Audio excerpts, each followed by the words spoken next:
Before we get started, hello everybody, good morning. We're going to be getting started soon, but I just want to remind you all, if you need translation, we are going to have we're going to have a binational panel. So if you need translation for English, um, please make sure to get your device.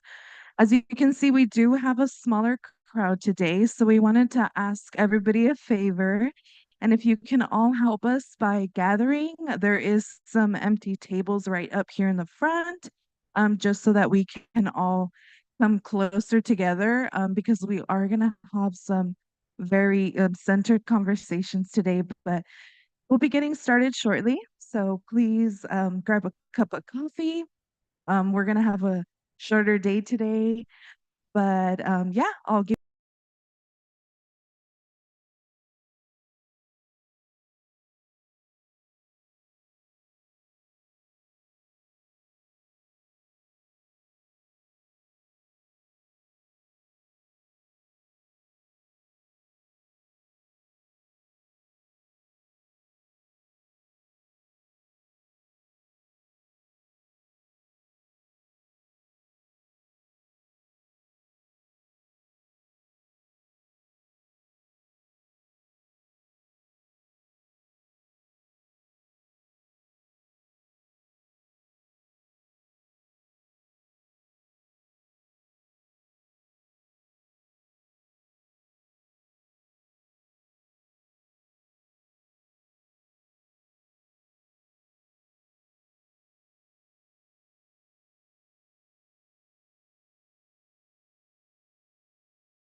Okay.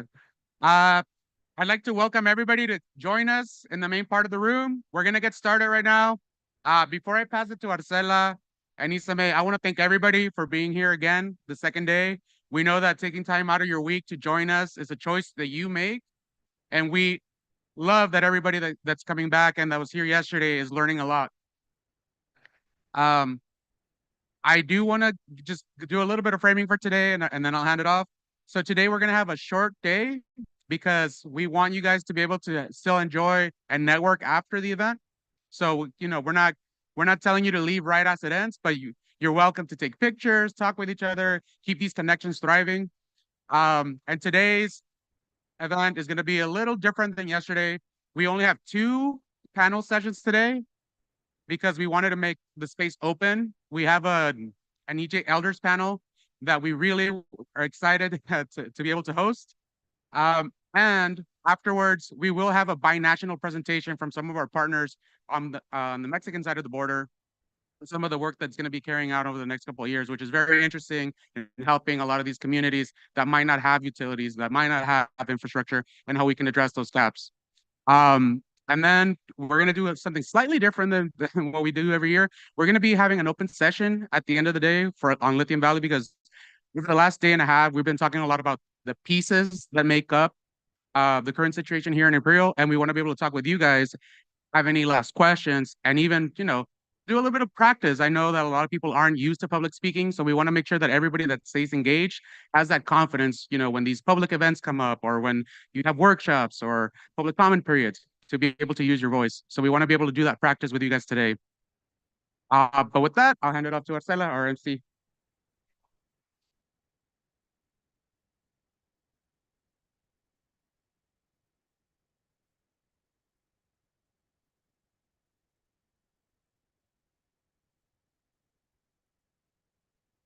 Good morning. Buenos días. Creo que ahora la manera correcta según la lengua oficial española es buen día, ¿verdad? Escucharon que hicieron el cambio. Buen día. After listening and participating in such an amazing, I think, day yesterday, it truly was for me one of the best conferences that I've been to in quite some time. The level of discussion, of conversation, of engagement that we heard across the entire day. From the first panel, we had a long, intensive day to 5 o'clock, and all we heard was so much input from the community. So we hope that everyone had an opportunity to meet new individuals, to learn something new from the people around us, to hear from the community leaders, from the researchers, from so many individuals that are so committed to making a difference in our community. And we are certain that your participation helped to teach somebody else. Our motto is always that we learn and we teach at the same time with each other. We heard a lot of stories of concern of what happens in our community. We had workshops, discussions, intensive debates, right? Polemica about the Salton Sea, about lithium, the legacy of the pandemic of COVID-19, climate, resilience and what it means for a community. What are the true benefits of the lithium tax? How do we organize to get community agreements that truly benefit the community? And in the last panel, we heard probably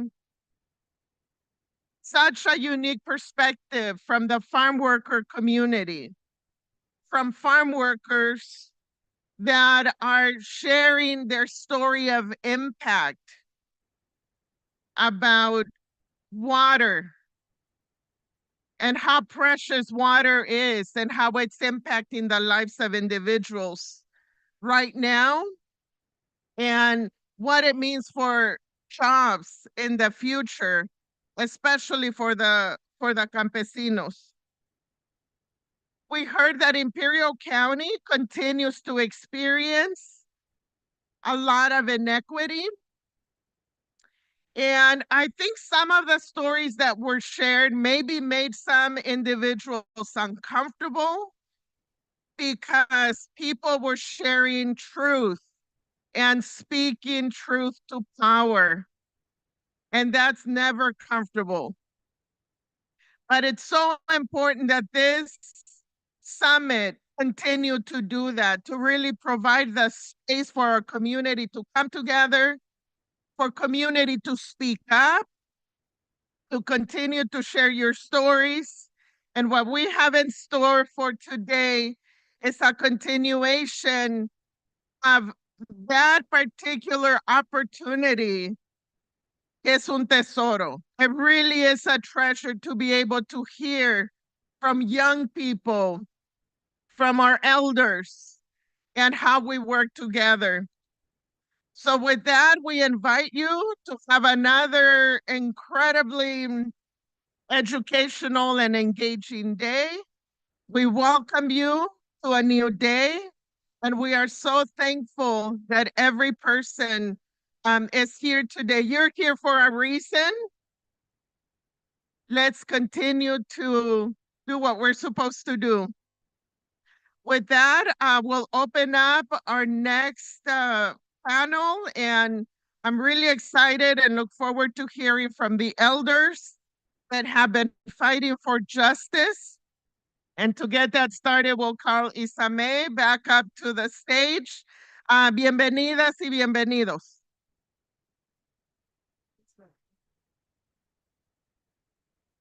Thank you, Arcela. Good morning, everybody. So, just to give you a layout of today, I think overall what we learned about yesterday is the true importance of staying informed, finding ways in which you can have a conversation with your neighbor or talking to somebody different or learning about a different network, right? Of community, of local, of government, of basically us coming together. And so today, we do have a shorter day, not like yesterday. And so we are excited to also talk about, right, the importance of allowing, right, us to open our heart again and to listen and hearing from our elders, and the importance, right, of seeing how can we all come together to support this work, to support this movement, right? Environmental justice and understanding that we all pitch in and we're part of this little puzzle that we put together and it turns into a bigger picture, right? So we're going to go ahead and begin. I do just quickly want to hint that we do have our panel coming up soon with our EJ elders, but we also do have a binational panel. So as a reminder, if you need translation, it is going to be a Spanish panel. So please take some time to go and get a device if you need interpretation in English. And then we have a Lithium Valley Town Hall, community style meeting where we're going to ask each and every single one of you to contribute and, ask questions, right? And so No, don't stop questioning. That's how we can continue to stay informed and again, reemphasizing our principle here with Comité Cívico del Valle. Informed people build healthy communities. And so we're going to go ahead and move on to our first panel, Defenders of Environmental Justice. And I'm going to also talk about, in partnership, right, with many individuals that are here today. It's very important to understand the environmental justice movement.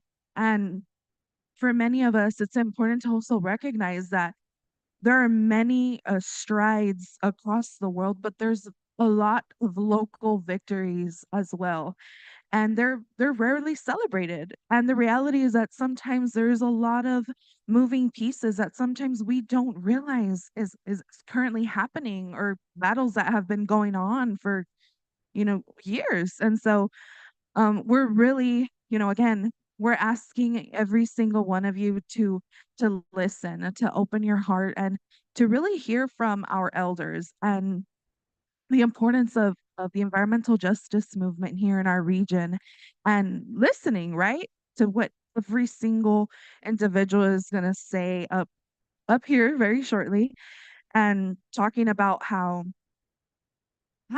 we can move forward.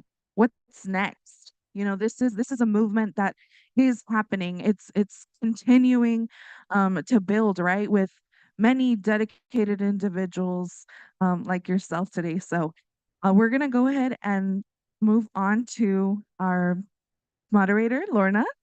So we'll go ahead and ask Lorna to meet us up here. We can all welcome her. Okay.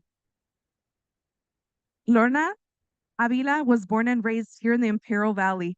After graduating from Calexico High School, Lorna attended UCLA, where she studied environmental science and concentrated in environmental systems and society.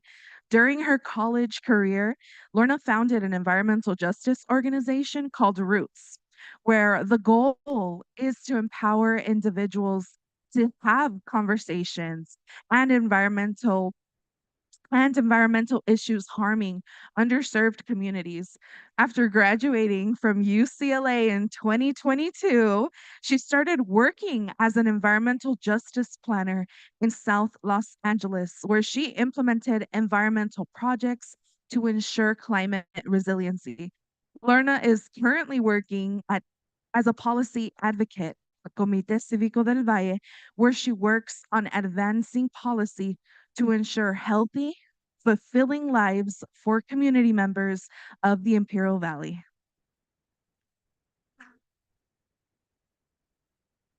Okay, thank you.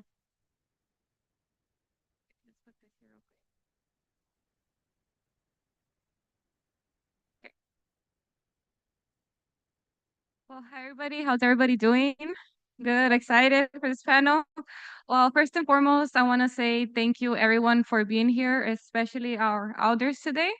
It is truly an honor to share this space with respected elders who have contributed so much to protecting the environment, their community, and cultural resources. As a young leader myself, I take it very personally, and it's my priority to make sure that we're learning from others and to ensure that we continue learning and continue having conversations that can guide our future for the better. With that being said, I would like to invite Preston, John, and Carmen Lucas up into the stage right now, please. Thank you.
Just speak into the mic.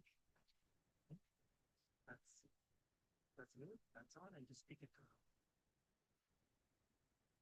Okay, awesome. So I will start off with some introductions and then we will move on to the questions. So I'm gonna start off with Preston. So Preston J. Arrowweed is an educator, environmentalist, actor, playwright, and singer with a deep and comprehensive understanding of tribal songs, history, and ceremonies. A member of the Quechan tribe of California and raised by his Kumeyaay grandmother, he is a native speaker of both languages, which are Hona dialect spoken by people living around the US, Mexico border, and California and Arizona. He is the one of only a few who know the sacred songs celebrating the rites of passage from birth to death and who can sing them in correct order. He is the last singer of the Urabe and the Quetzal Lightning Song. A dedicated, educated Arrowweed has taught tribal songs and language through the Advocates for Indigenous California Language Survival and the Alliance for California Traditional Ally Mentorship Program. So could give Preston a round of applause. Yeah. Now I will move forward with introducing Carmen Lucas. Carmen Lucas is from the Quaime Laguna Band of Indians who has dedicated her life to preserving her tribal heritage and cultural landscapes. With nearly 30 years in cultural resource management as a Native American monitor, consultant, and education, Carmen has been a strong advocate for non-invasive technology in identifying cultural resources. She has also helped nominate several tribal properties of the National Register of Historic Places and contributed to protecting the significant sites such as the Padre Dam. She provides cultural sensitivity training and is passionate about sharing the knowledge with tribal youth, remaining an inspiration to all who work to preserve California heritage. Thank you, Carmen.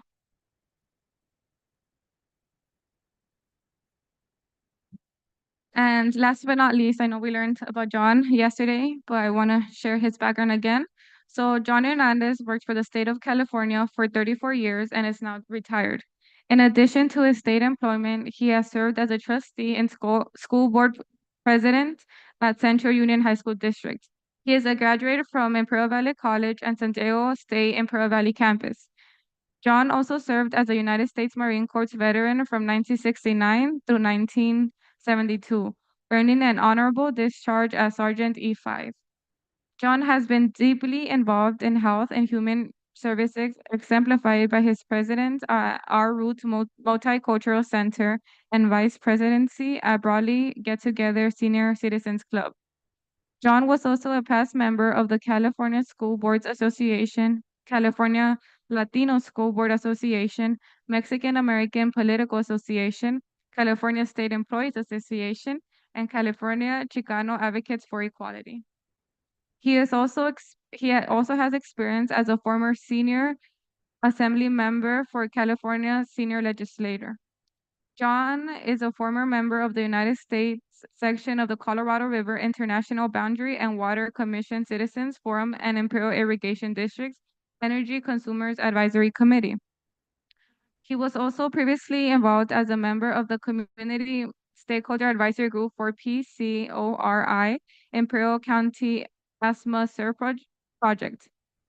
Currently, John remains actively engaged in community initiatives, including the Lithium Valley Community Coalition, Salt and Sea Restoration efforts, volunteering at Comité Cívico del Valle, and Imperial County's EJ Task Force, which he is a member of the South End AB 617 community and the Coalición Binacional de Fronteras Unidas and CBJA.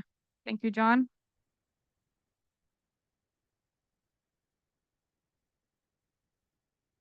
As I have read their bios, there is again a lot of experience and knowledge to be shared. So I'm going to start with our first questions. To start, I would love to hear more about everyone's personal journey into protecting the environment, their community, and cultural resources. So my first question, and I'll start off with John, and then we'll go down the row. My first question is, what inspired you to dedicate so many years to supporting your community, protecting the environment, and your cultural resources? Muchas gracias a todos. Creo que todo se va para atrás a la crianza por una abuela migrante, que después de muchos años nos dimos cuenta que era indígena de México, que se vienen al norte. Y de allí, pues nunca perdiendo esa sabiduría de que tenemos que mejorarnos como ella trató de mejorarnos por venirse con un niño de 6 años.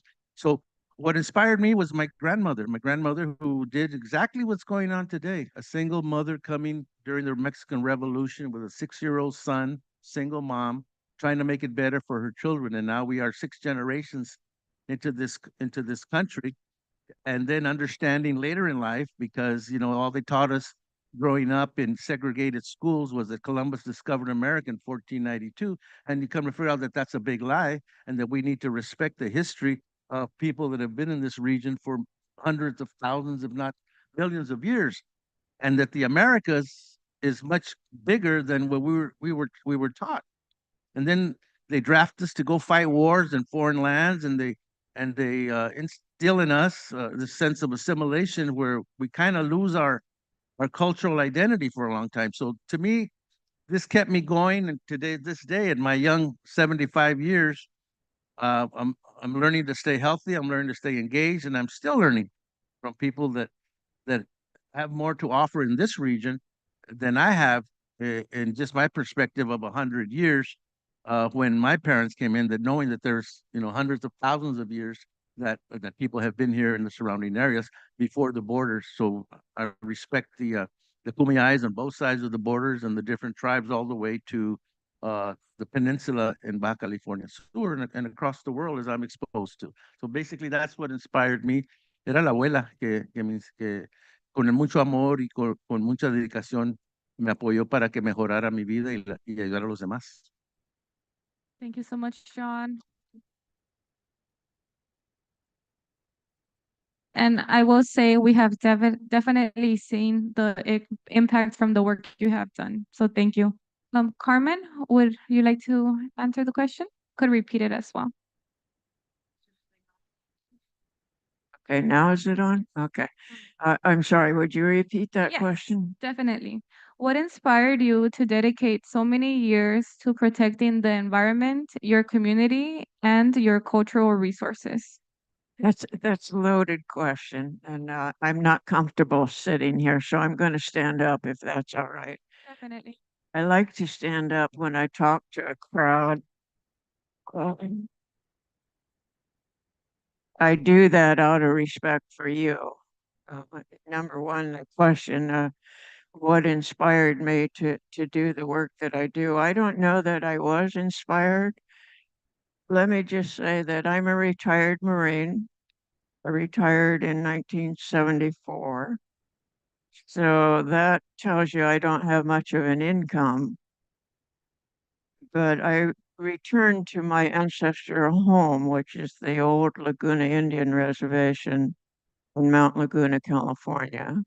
My father was elderly at the time, and he, like most people who get old, started failing in health. So I felt my moral obligation was to return to the homeland and help him. In that process, over a number of years, somebody asked me to go to work with a cultural resource management company. We were doing a project on the coast, and so I was sifting dirt and looking at artifacts. And one of the women came over asked me a lot of questions, and I said, well, I've been looking at this all my life. So they finally asked, would you like to come in the office and work with us? So my boss hired me at minimum wage to wash these beautiful, beautiful artifacts out of the Otay Tijuana area. We have dates that go back to 9,000 years. I can tell you a whole lot of stuff because it's been over 30 years, but one of the things I began to learn is you folks are paving the way for development. You're acting like archaeologists, and you'd like me to believe you're scientists. That, you may not agree with me on that. That's all right. But I began to ask the question, what makes us all right? This is our history. This is the way our people buried our history in the soil so that we'd know about it. We didn't have a written language. And then came the time where I had to witness the excavation of a 9,000-year-old ancestor inhumation. That's a pretty profound experience. And for me, it's a spiritual violation.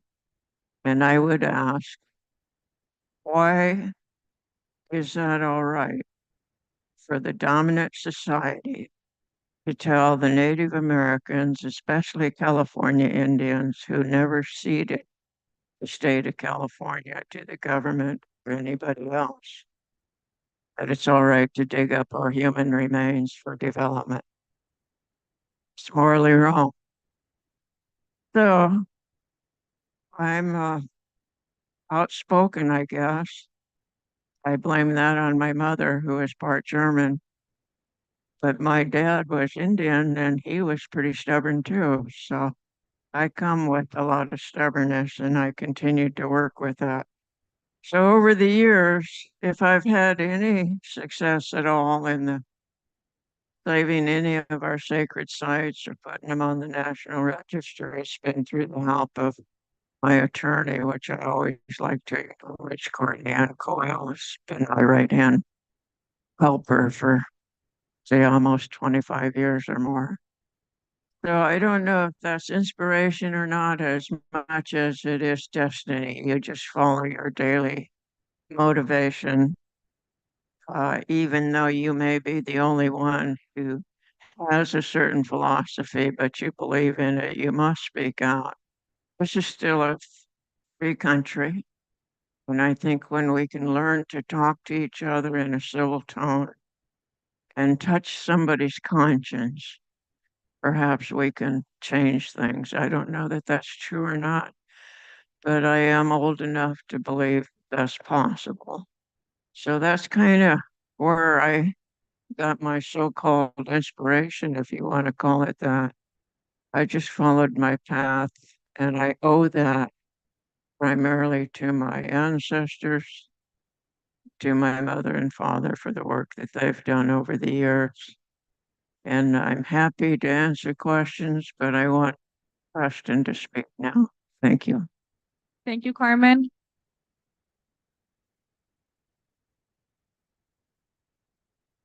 So Preston, the same question to you. What inspired you to dedicate so many years to protecting the environment, your community, and cultural resources?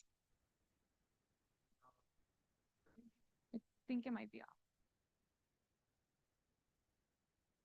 Can you hear me? There. All right. I should be down there sitting with you instead of being up here.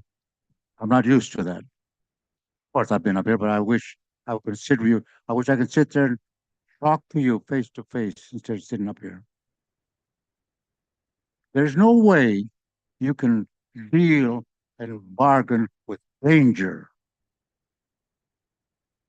My great grandfather came from here. He was a Kamia. My grandmother was a Kamia. My people lived, I'm part Kamia and Patsan. I can speak the old dialect of the Kamia from Imperial Valley right here. I know the language. I can speak Kamia. I can sing the Kamia songs that came from here. Some of them are proclamations. Some are the history. Some are tribal belief. All of that is here. That's what I learned as a boy, and I grew up. I sing, and I still do that now and then. But all of these things that I lived with, grew up with, I think that's what got me up here. That got me into environmental protect. Our people were stewards of the land. They took care of it. But the pioneers drove away my people, my Kumiyas, and we went back. We went this way to the Quezon and lived there. But I come by here now and then to look at it, and there is evidence that they were here long, long ago. There's evidence along the whole shoreline where they left artifacts. The fish traps are there. And even the story of Obsidian Butte, there's a story connected from the Khmer dialect, the Khmer stories, their beliefs, their ancient history. When this water, the Salton Sea, was a big lake or Salton Sea. The shoreline was over there. There's a mountain over here. You can see it. That is called Eagle Mountain. We spot Eagle Mountain. The eagle sat up there and looked. Here, the ocean, the water, probably got their fish there. And the eagle was the eagle of the south eagle, the fish eagle. There were 4 eagles, the west, the north, the east, and the south. The son of the creator, before he left, he went down under the ground for 4 days. So that under the ground is a part of our way too. And when he came out as 4 eagles, the west, the north, the east, and the south. And the Khmer of Imperial Valley is from the eagle of the south. That one's called the fish eagle, probably from the lake. So this is our belief. And all these things it wasn't what I meant to be. I didn't want to be, but I got into it because I had learned all these things and had to do what I know. What I know is important, that danger is coming. And danger's coming. There's no way you're going to deal with danger. There's no way you can bargain. There's no way you can get anything good out of danger, because they'll turn the other way. The adverse impact that I always talk about. We don't have no adverse impact. All it does is tell you how rich you're going to be, how much money you're going to get, great roads you're going to get, great schools you're going to get, and a lot of money in your pocket, but not going to do any good. Think of that first. And that's what I think about. All my people are gone now. There's some left on my reservation. I think we counted, one was about 39 left, one's about 45 people left that are descendants of the Khmer's from Imperial Valley. I brought another man who assists me and works with me, Baron Owl. He is a descendant of the Khmer's from Imperial Valley too. He's descended from a chief of the Quezon who lived here in New River. He lived here in New River. So the Quezon has come into here in this area and gone back. We were allies with the Khmer's. My people were. I sense danger, and be careful. Think about it. I will not deal with danger. No. When I say I will not deal with danger, it's protecting you too. You too are involved in this, what I say. Because you're human beings. You came into this area, and you have to be protected like all the creatures of the past. The ecology, all the creatures of the past, they have a great part of this reservation, this area, because our history, our beliefs are based on their existence, the environment. When you think of, I think of the desert wren who gave directions on how to do a ceremony.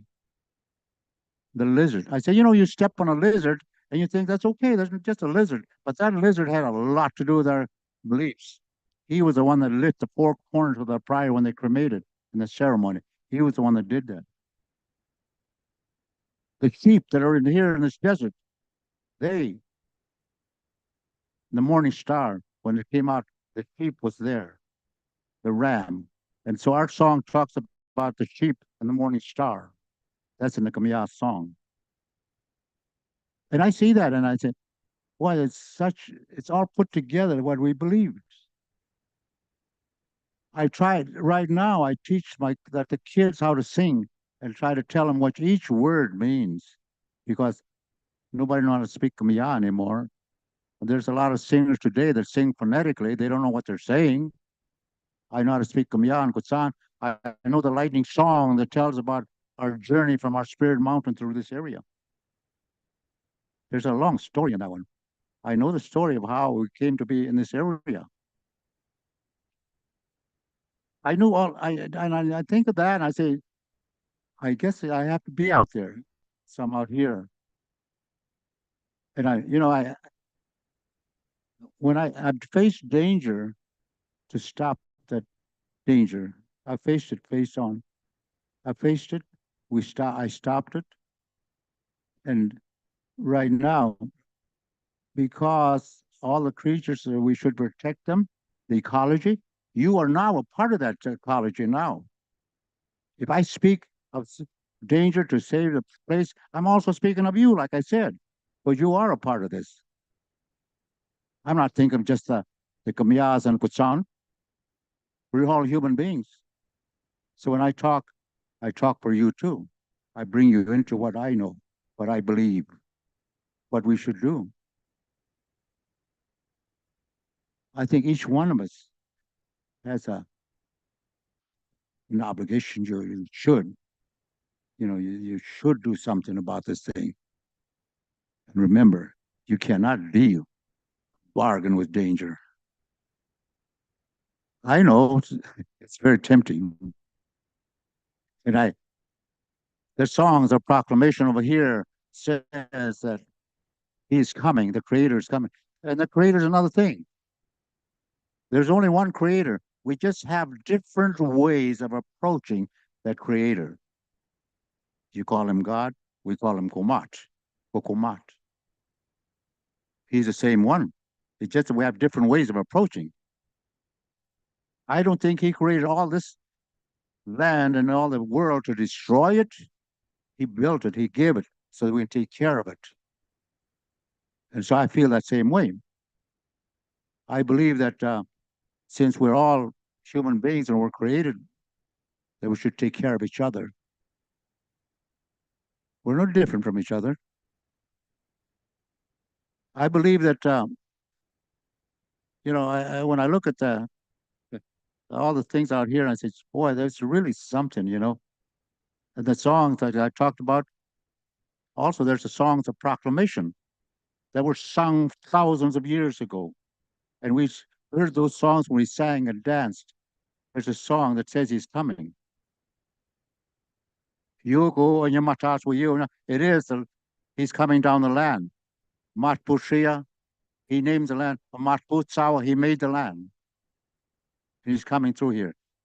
And I feel that too when the north wind comes, because he's a part of the north wind. The north wind has been coming through lately. Maybe the north wind sent me here. I don't know. And then he also said, Matmuyao, the land you know. We is given. Kamasu, the land you know has been given. Matmuyao, we Kamasu, the land has been given to you. Do you know the land has been given to you? That is a song. We have been here a long time. We've been here a long time. So there's songs like this that talk about this area. And so based on those things that I can't forget, I share that with you so that you can remember this area too, that you're a part of it now. You are a part of it. You're here. Well, I know that the Kamiyas are not here to welcome you, but maybe I'm the one that welcomes you. That you're here. I don't know if I have the authority to do that, but I'm here. Everybody else is here. There was an old man who was a healer, orator, and a singer. He was a Kamiya. When we lived on the reservation on my grandmother's hitch, she had 5 acres, and all her relatives were there. They lived there. They spoke Kamiya. I heard them, and I learned. They didn't teach me how to speak Kamiya. It's immersion. I learned from immersion. I learned how to speak Kamiya. I learned to sing their songs because I just went and studied with them. Just went on. But these are the things that I went through to learn what I'm talking about. The woman that was there was an old elder woman that was my grandmother's first cousin. Now, there's a story in a book called The Kamiyas of Imperial Valley. You'll find it in the Acatillo Museum, The Kamiyas of Imperial Valley. The one that wrote it was a man named Gifford. His informant was a man named Narpai.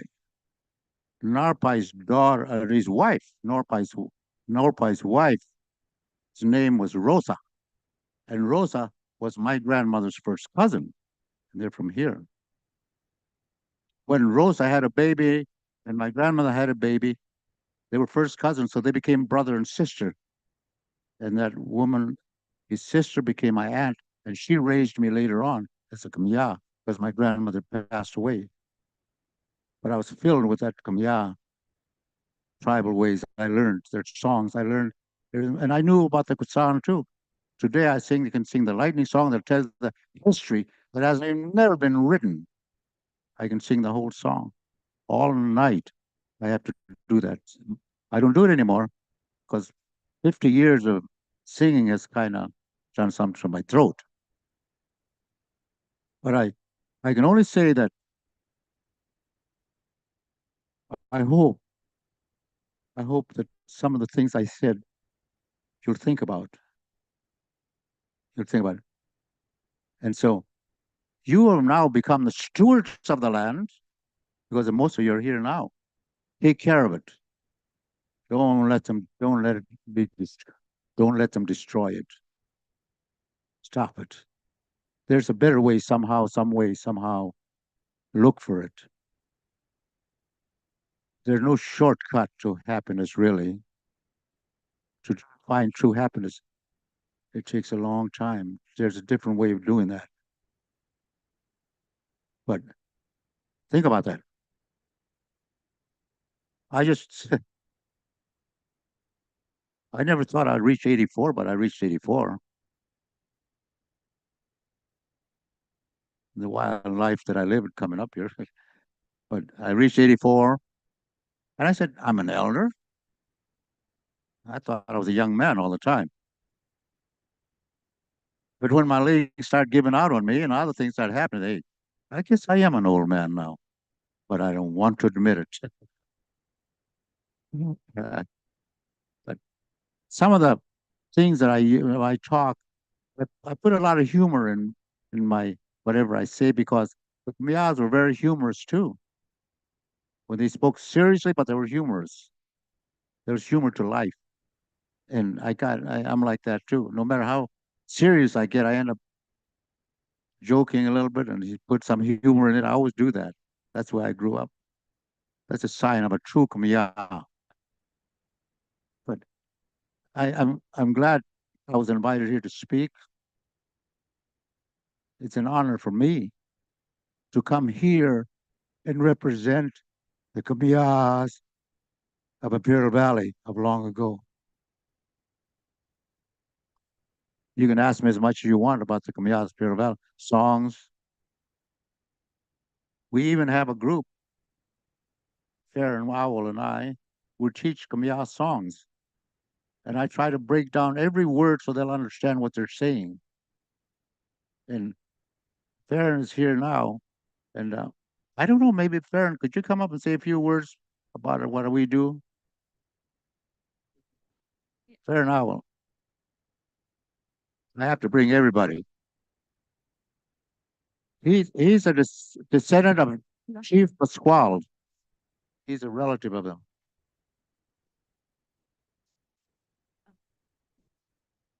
Good morning. My asthma's acting up a little bit today, so like Preston's saying, we're old men, and I feel like an old man today. But he's talking about a lot of history, and I get to sit with him in a lot of travels that we do, and hear the stories of our people, hear the songs, and it's amazing. I call him a walking encyclopedia for our people. He's a great representative. He's a good fighter. He knows how to fight. He has good friends, Bradley and Jared, that are part of an organization that helps people like us, and also for you.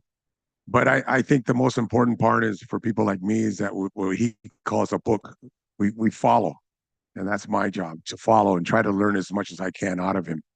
Um, and it's important. And I tell people this.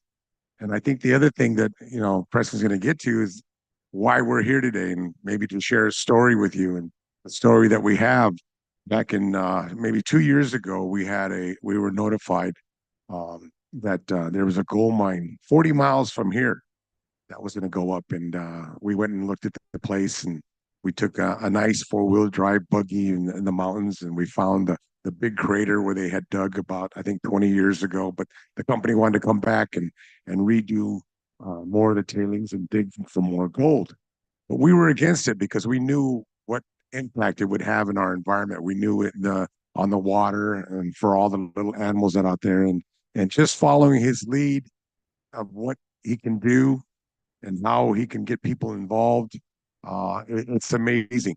And I've been hanging around with him for almost 25 years now, and we get to share a lot of stories. I first asked him to help me when I was teaching back at San Pasqual High School, and he came over and started teaching the young people the songs, just like how he mentioned. And he talked about the songs, he told the stories about the songs, and so those things that people learned, they became concrete evidence of who we are. The people started identifying themselves of who they are, and it also helped them establish, made them feel good of who they are and how they can represent their people. And now we're here, we're fighting, and the good thing about that gold mine that kept petitioning, we came to the commission hearings here in El Centro, and then we voiced our opinion against it. We gave all of the information we could, and that was through Jared and also Bradley, to giving us information and saying this is what can happen to your community. And we did do that, and we followed everything. But we also took a bunch of elders with us, and from our reservation to talk about the importance of our land and that we are here to protect our land. And it's amazing because we start hearing these stories, then we start hearing the stories about the lithium, and now we're kind of refocusing, which we have been for the last 2 years, about the lithium and what's going on here. And it's just like the story he's talking about, that we were here long time ago. And we have history here in this valley. And even though there are no Kumiyais here anymore, but we do have that footprint here. And we will fight it as much as possible. And I'm sure he'll tell you that. But there's other elements that affect us. The gold mine was going to put poison in the ground. They were going to just tear up the land and take what they want and leave. And now you guys are in that same situation here. You got companies all around the Salton Sea. They're going to be putting that hot water down, bringing it up. You know how they're going to handle it. You know how they're going to take care of it. Is any of it going to affect you somehow by the wind, by the water? And we're all here for a reason. And that reason is for your children and maybe your children's children. And that's how far back this is going to go. Even though you're here today just listening for the information, but we need people to get involved. We need people to stand up for your community and say, wait a minute, there's something wrong here. And question it until they give you the right answer that people will understand it. Now we saw how they're going to do the taxation. They're going to give money out to everybody. And I went, wow, that's a nice deal. It's a nice payoff for everybody here. But I hope that you learn enough information that you do stand up and you do say something and you take a stance on this. And it sounds crazy because in May, Preston and I, we came for a supervisors meeting here in El Centro. We gave a presentation to the group there, and eventually that day they voted against that gold mine. And it was a big victory for our tribe and a big victory for our people.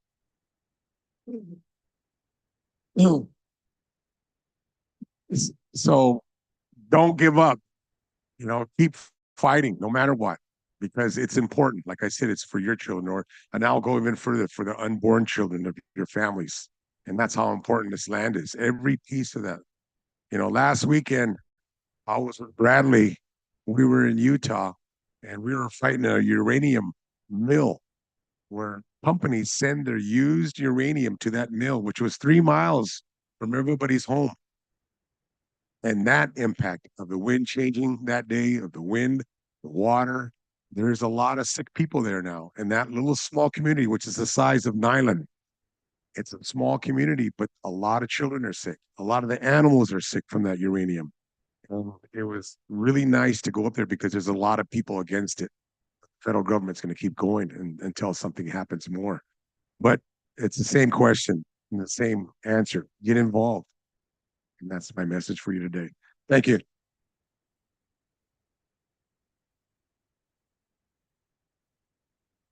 Thank you. Thank you all so much. What I'm learning from this is that it's one thing is the environmental justice movement, but for many of y'all, it's a way of life, right? So thank you all so much. So we have one more question, and then we will move to Q&A. So my final question is, what is your vision for the future?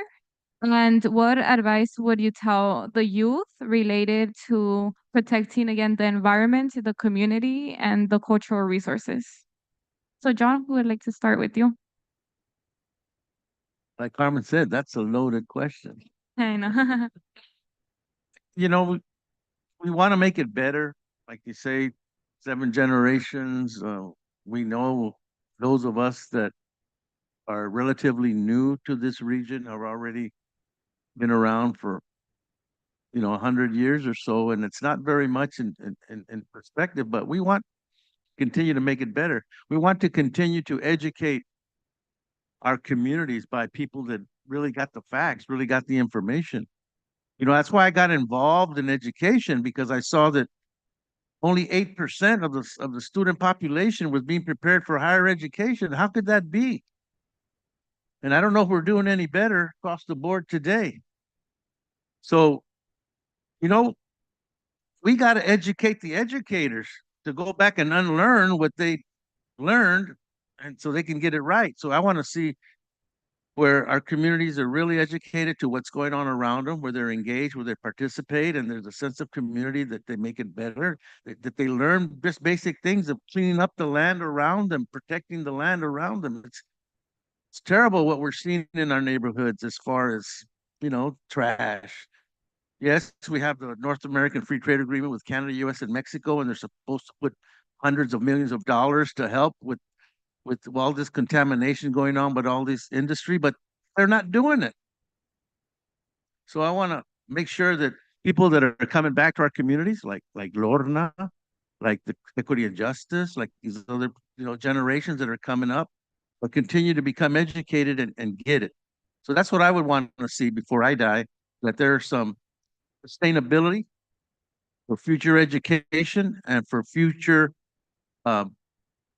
taking ownership of your communities, not just letting them die. It's important for the people that are living it long before I came, and for the ones that are going to live it long after I'm gone.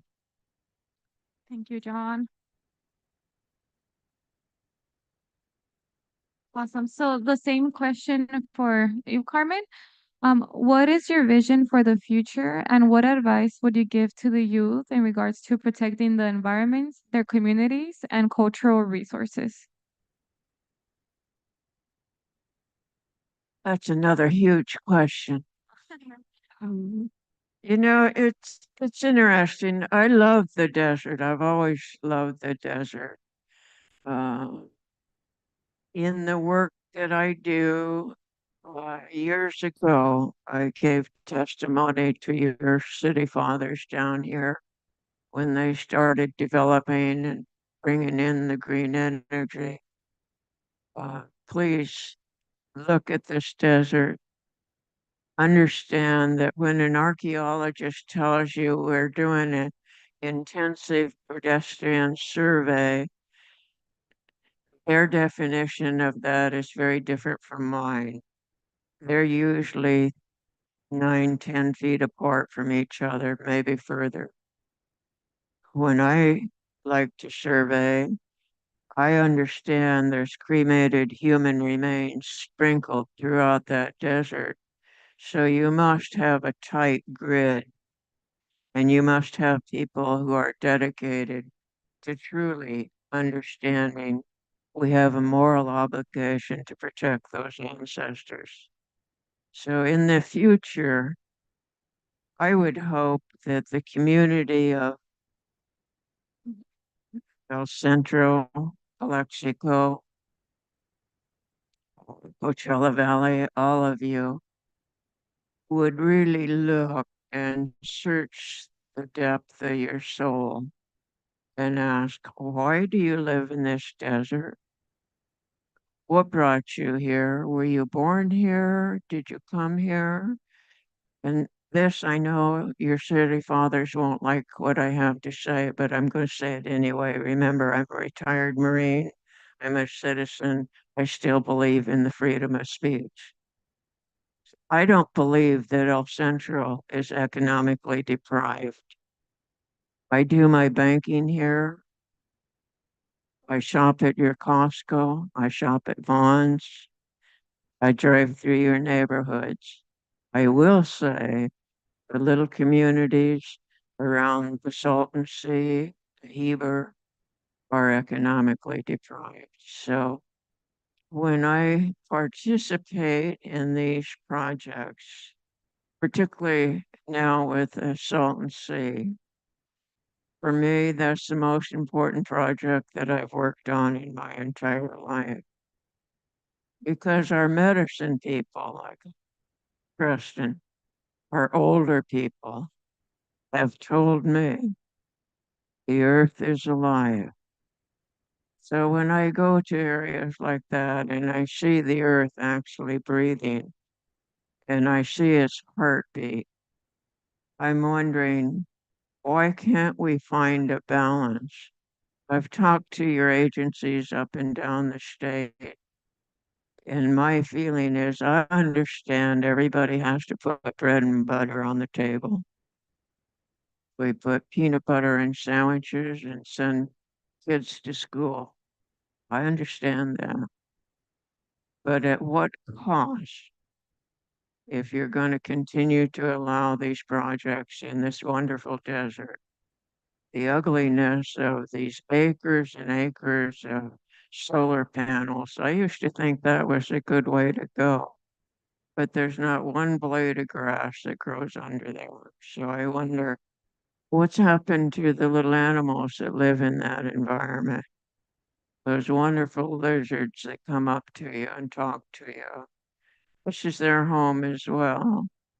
We were out at the Salton Sea with the California Energy Commission, and one of the sirens from the geothermal went off, and all of a sudden you heard coyotes were responding to it. So we're impacting their home as well. Remember, our people have always believed our animals taught us how to live. Used to speak for us. And that's my belief and my culture. I don't speak for anybody else. That's my understanding.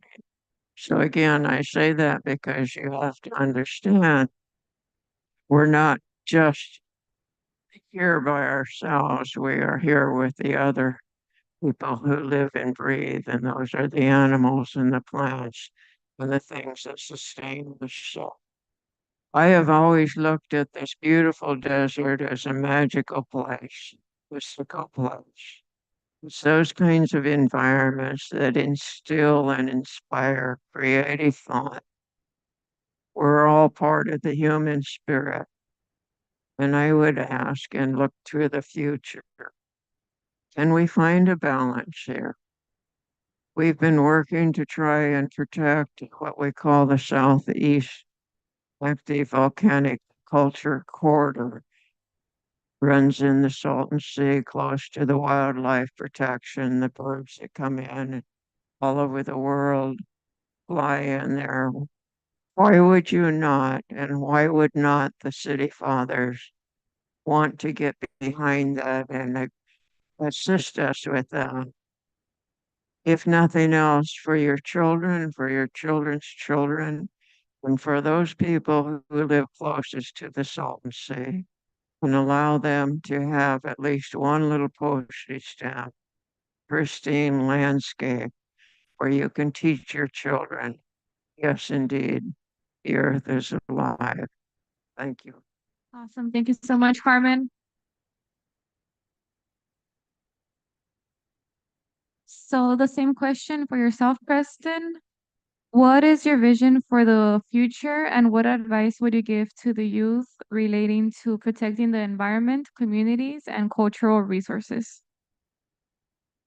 I thought I heard about education.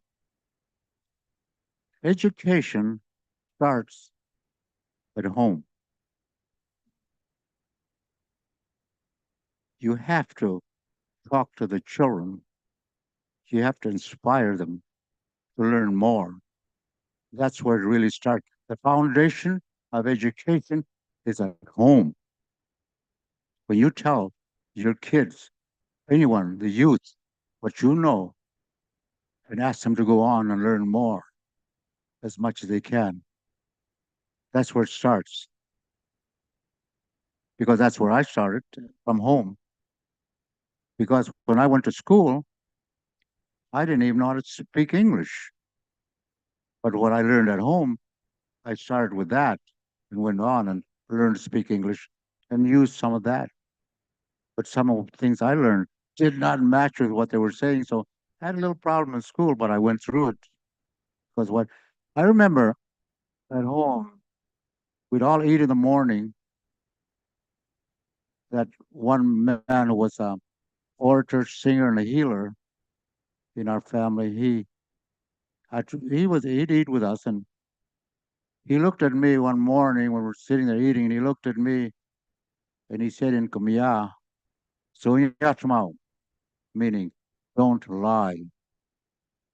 I thought, what did I say? I hadn't said anything. And he comes out and tells me, "Don't lie."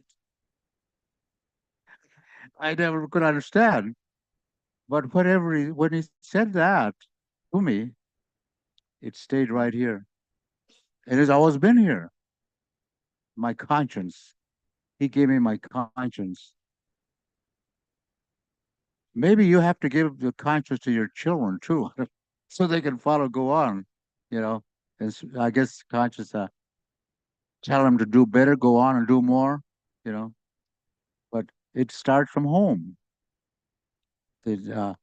Because my grandmother, when she was raising me before I went with my aunt, she didn't say, go to school and learn. She didn't say that. She said, just go, because she had to let me go. It was a law. But when I got there, I learned another thing. But I learned as much as I could, and I went there. But you do teach at home what you know. And the kids go by what you do, what you say, your conduct. So you better really conduct yourself the best way. But that's what I find out. You know, my children did the same thing I did, really, in some ways.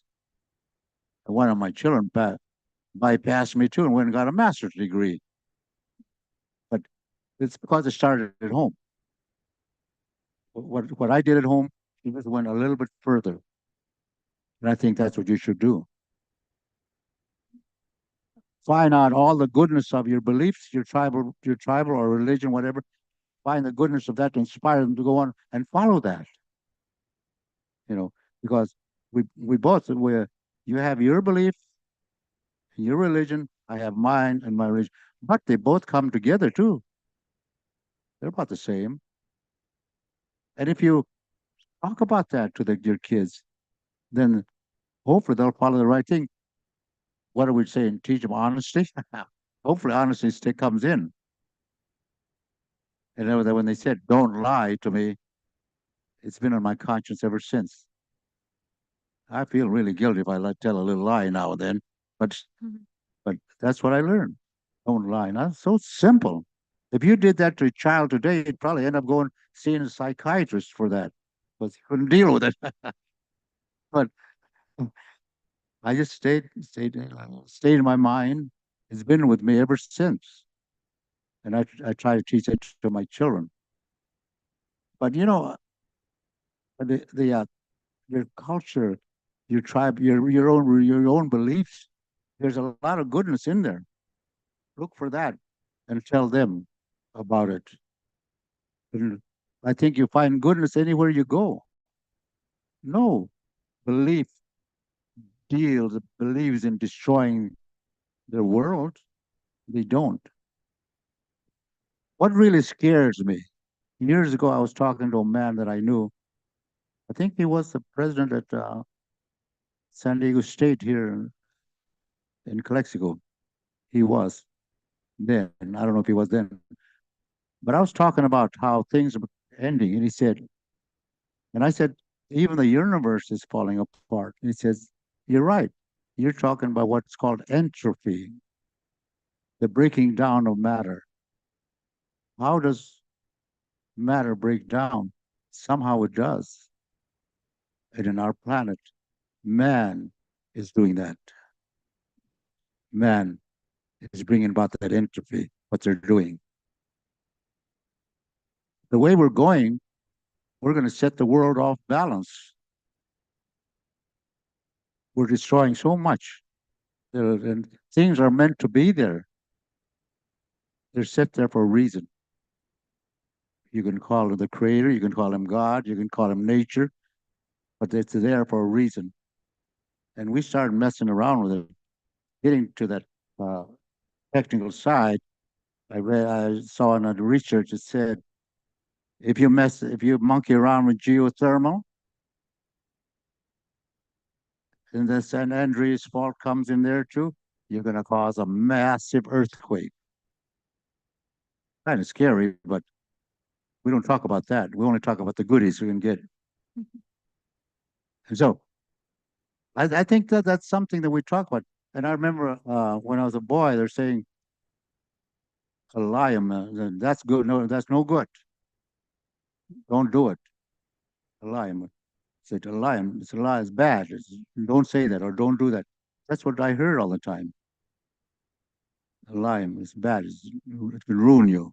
So that's something that I always heard growing up. Don't do that, it's bad. And as they grow up, if you say these little things, it'll stay in their minds as they grow. Hopefully they go on and do the right things. I think, like I said, education's here. You're the ones who can start that education. Not by the books, but by how you live and what you learn, how you got this far. You tell your kids the same thing. You can't say, I taught my kids, I got it this far because I lie, cheat, and steal. That's why I'm here. No, you can't say that. And maybe that's what's being happening too. Maybe that happens today. It's kind of, I think about that. Maybe we are. Maybe some of us did. Maybe some people did. So they follow the same paths. The path to ruin, the path of destruction. That's where they're going if you do the wrong thing. Some politician must have got the wrong teachings because it's going the wrong way. Justifiable saying that that's good what we're doing. No. But it's just honesty, goodness, belief, and what is given to us. We have to take care of it. We don't take care of it, something's going to go wrong. My belief has always been the creator, what we have. Take care of it. You know, some basic stories too. Like it may be folklore, it may sound like it doesn't sound right. I mean, something about it doesn't sound real, but the story says, the Kamiya story says, there was a big snake from the ocean that came underground and surfaced Syrian Butte. Blew up, all the Syrian came out, the power came out of there. That snake came. The snake it was a white snake with black spots on it. The black spots were the repository of knowledge, and it showed up over there. Later on, they had to kill him because he's powerful. And when they cremated him, those black spots popped, and now the repository of knowledge, all that knowledge went to all the mountains around, and the power came to protect us. That's what happened in that snake when it came. That's a Kamiah story. There's even a name for that white snake that nobody knows, but I know it. There was a snake that came from the Colorado too. The greater sun came down with the people in a raft. And a big snake came out, was going to bite him. So the greater sun pulled out all his teeth. And he said, "You're going to stay in this river and protect the river." So he was in that river, and no doubt the river also came to the salt to the Lake Kauai. Incidentally, it's not Kauai. The Kamiahs call it Hawitkutai, the big water. Somebody named it after the Kauai's. The Kamiahs call it Hawitkutai. Anyway, that snake more than likely did come into this area too. So there are a lot of sacred things that happen here in this river, I mean this lake, in the tribal beliefs. So the Salton Sea is very sacred because of the sacredness that happened long ago. It's what they believed. But all that belief and everything that I've heard be wiped out. Is that fair? Is that right? You are a part of that now. You're here. You're a part of that now. All of you are here. You're part of what we believed and how we lived. And once we were stewards of the land, we should become stewards of the land too. To protect it, do what you can for it. But these are some of the stories we have. But they're one of the biggest things that I remember I talk about now and then. They found a man, petrified mummy here in the Yuha Desert, right up here before you get to a museum here. Petrified man, the Yuha Desert, they call it the Yuha man. He was a mummy, petrified. I saw it in the museum used to be on Main Street in El Centro. He was laying in a glass case and he was laying there. I saw him. That was my ancestor. How many thousands of years when they found him? It was a mummy. And they lost it. Can you imagine if there was a mummy lost in a museum, what would happen? Well, they didn't do nothing about it here. Talk about injustice. But that's what happened. Nobody's talked about it anymore. That was my ancestor. We never took care, we never did the ceremony for him when he passed away. So he's still wandering around in the desert. So that's another thing that I've always wanted to say that to people. But that's what they did. They lost a mummy here. I hope somebody talks about it and tries to find him. So that's the culture. Of course, I don't like to talk about something that's scary or, but that's the truth. I was told to tell the truth and don't lie, so that's what I do. And sometimes when I tell the truth, it doesn't sound like, not the right time to say it, but I hope that you learned something what I said, because it comes from the Kamiah of Imperial Valley. They were once here. Their tribal beliefs, what I learned from them. There's more to be told too. The songs. Okay, that's about all I can think of to say. Great. Thank you for letting me come and inviting me. Great. Thank you, Preston.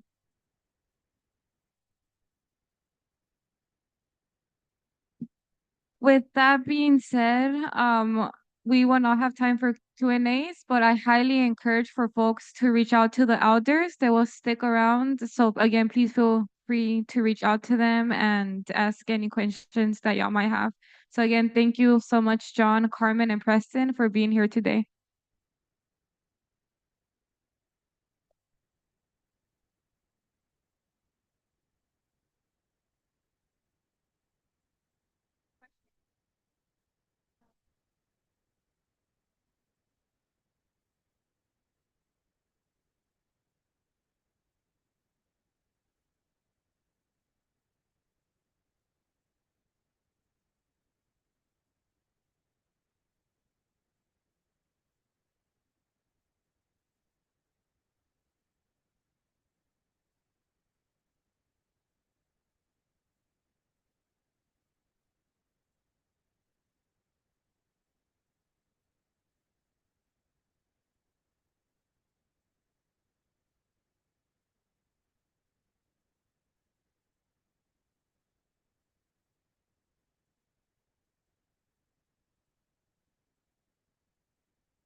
Hello, everybody. So we have about 5 minutes. We're gonna take 5 minutes. We'll be back in 5 to continue with our next panel. Thank you.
with individuals that have dedicated their entire lives to paving a pathway for all of us.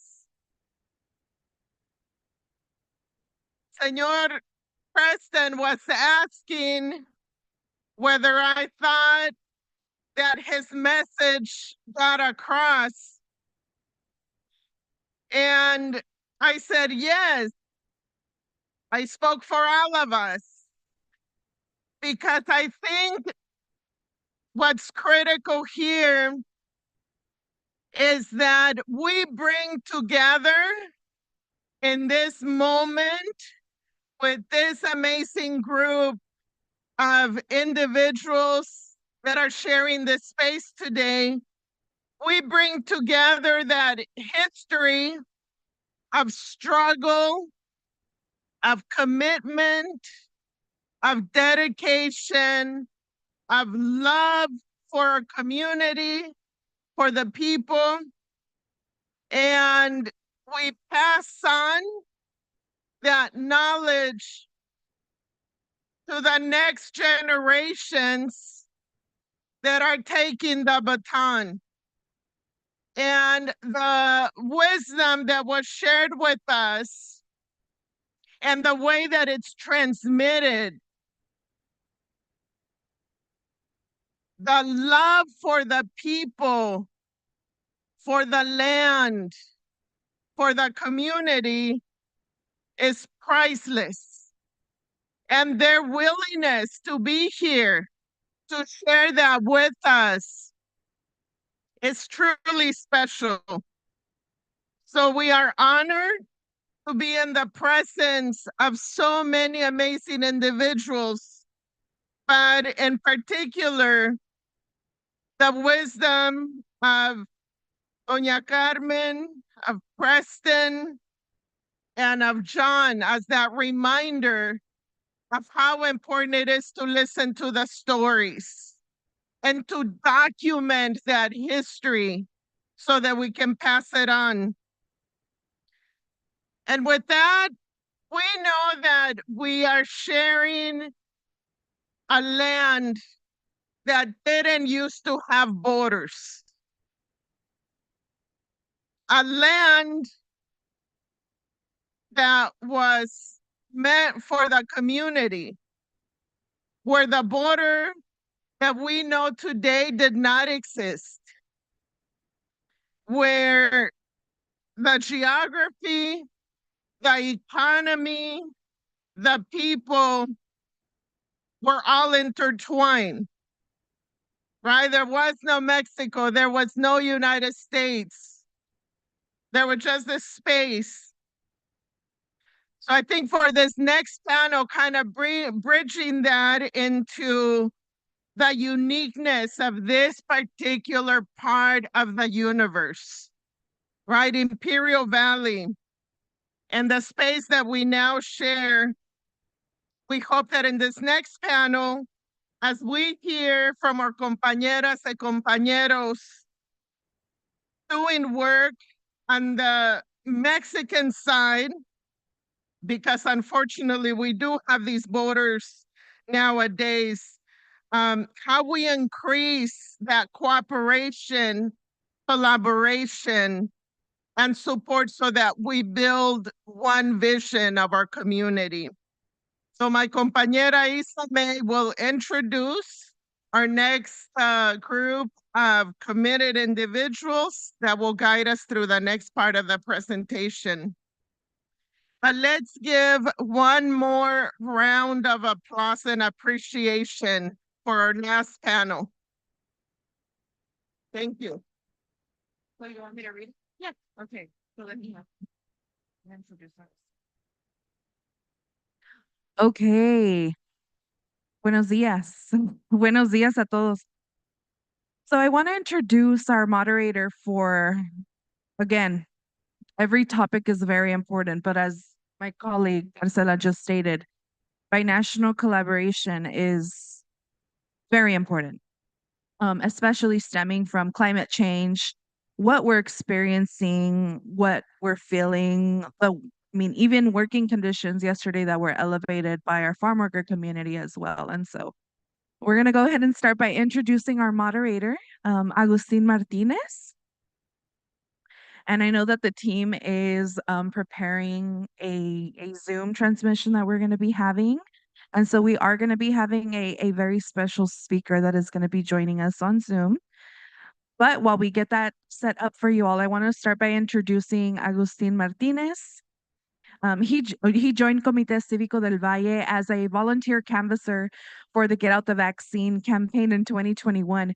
His passion for helping and informing has continued till the present day. Agustin has a background working as a farm worker in which he experienced many injustices and flaws in the system that today help tailor his targeted approach with many of those injustices and promoting, right?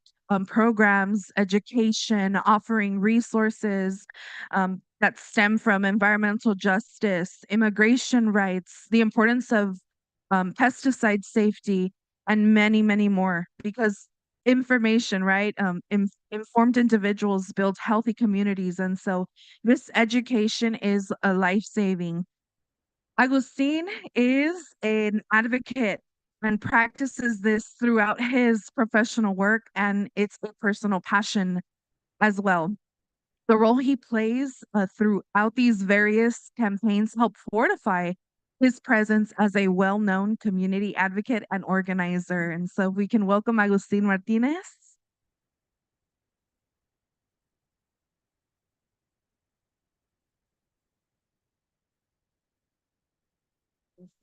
I'm going to read the bios really quick. Thank you, Agustin, for joining us on stage. And so we're going to go ahead and get started with presenting our first Zoom participant, Jaciel Soto Torres. He is an activist and a native of the state of Baja California and is a proud member of the indigenous Cucapa ethnic group. He is currently studying a degree in aquaculture and fish farming engineering, a choice motivated by his deep interest in the sustainable development of his community, influenced since his childhood by the teachings of his grandmother, Inocencia Gonzalez Sainz, a respected traditional leader in the community. Jaciel has developed an undeniable commitment to social well-being and the preservation of rich cultural heritage of his people. Over the years, he has actively participated in various initiatives aimed at highlighting the importance of cultural diversity and promoting sustainable development. So we're going to go ahead and welcome him, Jaciel. I think we have him via Zoom. Awesome.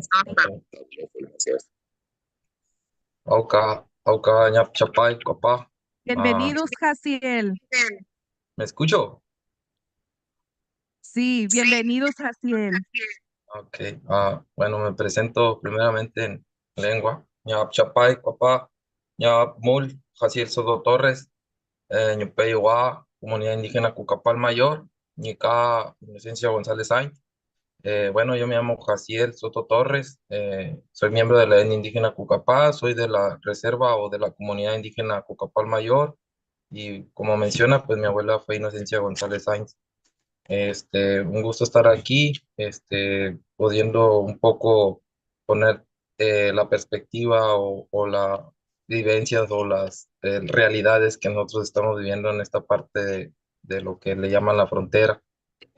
Pues nosotros, para generalizar o hablar un poquito más sobre nosotros, pues nosotros nos ubicamos en la parte baja del delta del río Colorado.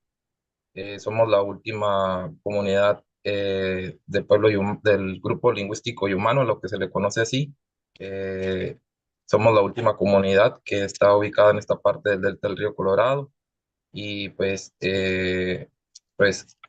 así me gustaría presentarme e iniciar, pero igual seguir platicando un poquito más adelante. Me mencionan cuando sea mi oportunidad más de presentarme ya como las actividades que he realizado. Y pues gracias por la participación, por mi participación. Muchas gracias, Jaciel. Entonces vamos a también presentar a doctora Jacqueline Valenzuela. Doctora Jacqueline Valenzuela, o si gusta acompañarnos. She has a degree in computer science and a PhD in sustainable development and globalization. Her academic experience includes various research at different national and international institutions, such as Universidad Nacional Autónoma de México and Universidad Autónoma de Barcelona. She has presented at international conferences held in Latin America and Europe. She is currently a research professor at Autonomía University of Baja California Sur and also serves as an executive director of Centro de Energía Renovable y Calidad de Aire and an environmental citizen scientific center specialized in energy and air quality issues in Baja California Sur. Muchas gracias, Jacqueline, por acompañarnos. Un aplauso.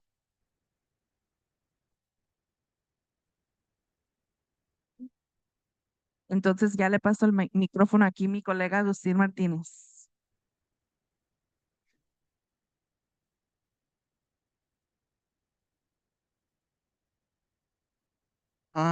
Pues muchas gracias por acompañarnos el día de hoy. Mi nombre es Agustín Martínez. Es un honor estar aquí. Es un honor presenciar los paneles pasados, ya que precisamente nos conmueve mucho lo que es el rastro que nos han dejado nuestros antepasados, las personas de tercera edad, todas las historias que se nos ha compartido. Y es un honor estar aquí con ustedes en esta sesión y es muy importante hablar de lo que es fundamental para nuestra convivencia. La idea es que a pesar de las fronteras que nos separan, somos parte de una misma comunidad.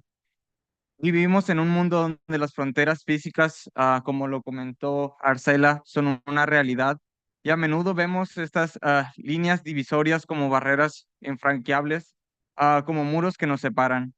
Pero hoy quiero desafiarlos a cambiar esa realidad. Las fronteras no son más que líneas trazadas en un mapa. Marcela lo mencionó anteriormente, antes no habían esos muros y es el momento donde pues podemos conectar con las diferentes comunidades que compartimos, diferentes ciudades, diferentes estados, todos aquí somos de diferentes a lo mejor regiones, pero al final de cuentas todos creamos una misma conexión. Entonces es muy importante saber y definir quiénes somos sin limitar nuestra conexión como seres humanos.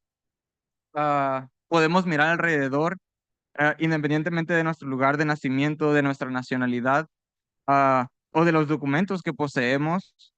Todos compartimos un mismo deseo, el cual es vivir en paz, prosperar, tener un futuro para nosotros y para nuestros futuros descendientes. Am, y esta aspiración, pues obviamente no tiene fronteras. Entonces, lo que realmente nos une es nuestra humanidad y nuestra capacidad de empatizar para trabajar juntos y realizar este trabajo. Ah, este encuentro es una oportunidad valiosa para reflexionar sobre cómo podemos trabajar juntos. Con esto dicho, hay gente que puede estar de millas de nosotros, pero puede estar a simplemente metros, pueden ser simplemente nuestros vecinos. am, y es muy importante siempre conectar con cada uno de ellos. Am, Esto simplemente es para garantizar simplemente un trato justo, una dignidad, respetar simplemente la historia de con quién estamos hablando. Es muy importante y estoy sumamente agradecido que durante este evento se nos da la oportunidad de convivir con diferentes personas, conocer las diferentes historias, las diferentes necesidades, para así promover un buen futuro para nosotros, compartir las soluciones. Los invito a que platiquen con las personas que tienen a un lado, que puedan ustedes también tener la confianza y el valor de ir simplemente a otra mesa y conversar, para que ustedes puedan expresarse con otras personas y así compartir conocimientos. Entonces, pues muchas gracias por estar aquí y muchas gracias Jacqueline y Jaciel. Como podrán ver, no hay distancias que nos impidan estar colaborando juntos. Jaciel se encuentra a una cierta distancia, pero a pesar de que el muro que nos divide, estamos aquí junto con él. Entonces, vamos a empezar con este panel. No sé si se pudiera ver la presentación en alguna de estas pantallas.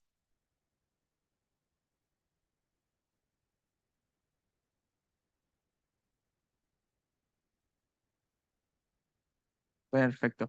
Entonces, el título de lo que vamos a presentar son los retos de las comunidades ante el cambio climático. Y voy a empezar con la primera pregunta hacia Jacqueline, el cual es si nos pudiera compartir un poquito acerca de su presentación, a explicarnos acerca de ello para conocer más acerca de su trabajo. Bueno, muchas gracias. Primero a la audiencia, la invitación de Comité Cívico, también grandes aliados para poder exponer estos temas y hablarles un poquito más de lo que es la coalición binacional. También compartir que el año pasado estuvimos también en este mismo foro y la coalición era más una iniciativa que una realidad. Un año después puedo compartirles, nos hemos consolidado, tenemos proyectos y tenemos un alcance territorial que en el primer momento parecía imposible. En el momento que lo planteamos dijimos, pero ¿cómo superar una frontera? ¿Cómo hablar de primero Valle Imperial y Mexicali y hacer más trabajo, pero sobre todo irnos más al sur? Porque algo que descubrimos es que el territorio de las Californias es un territorio que siempre ha estado unido.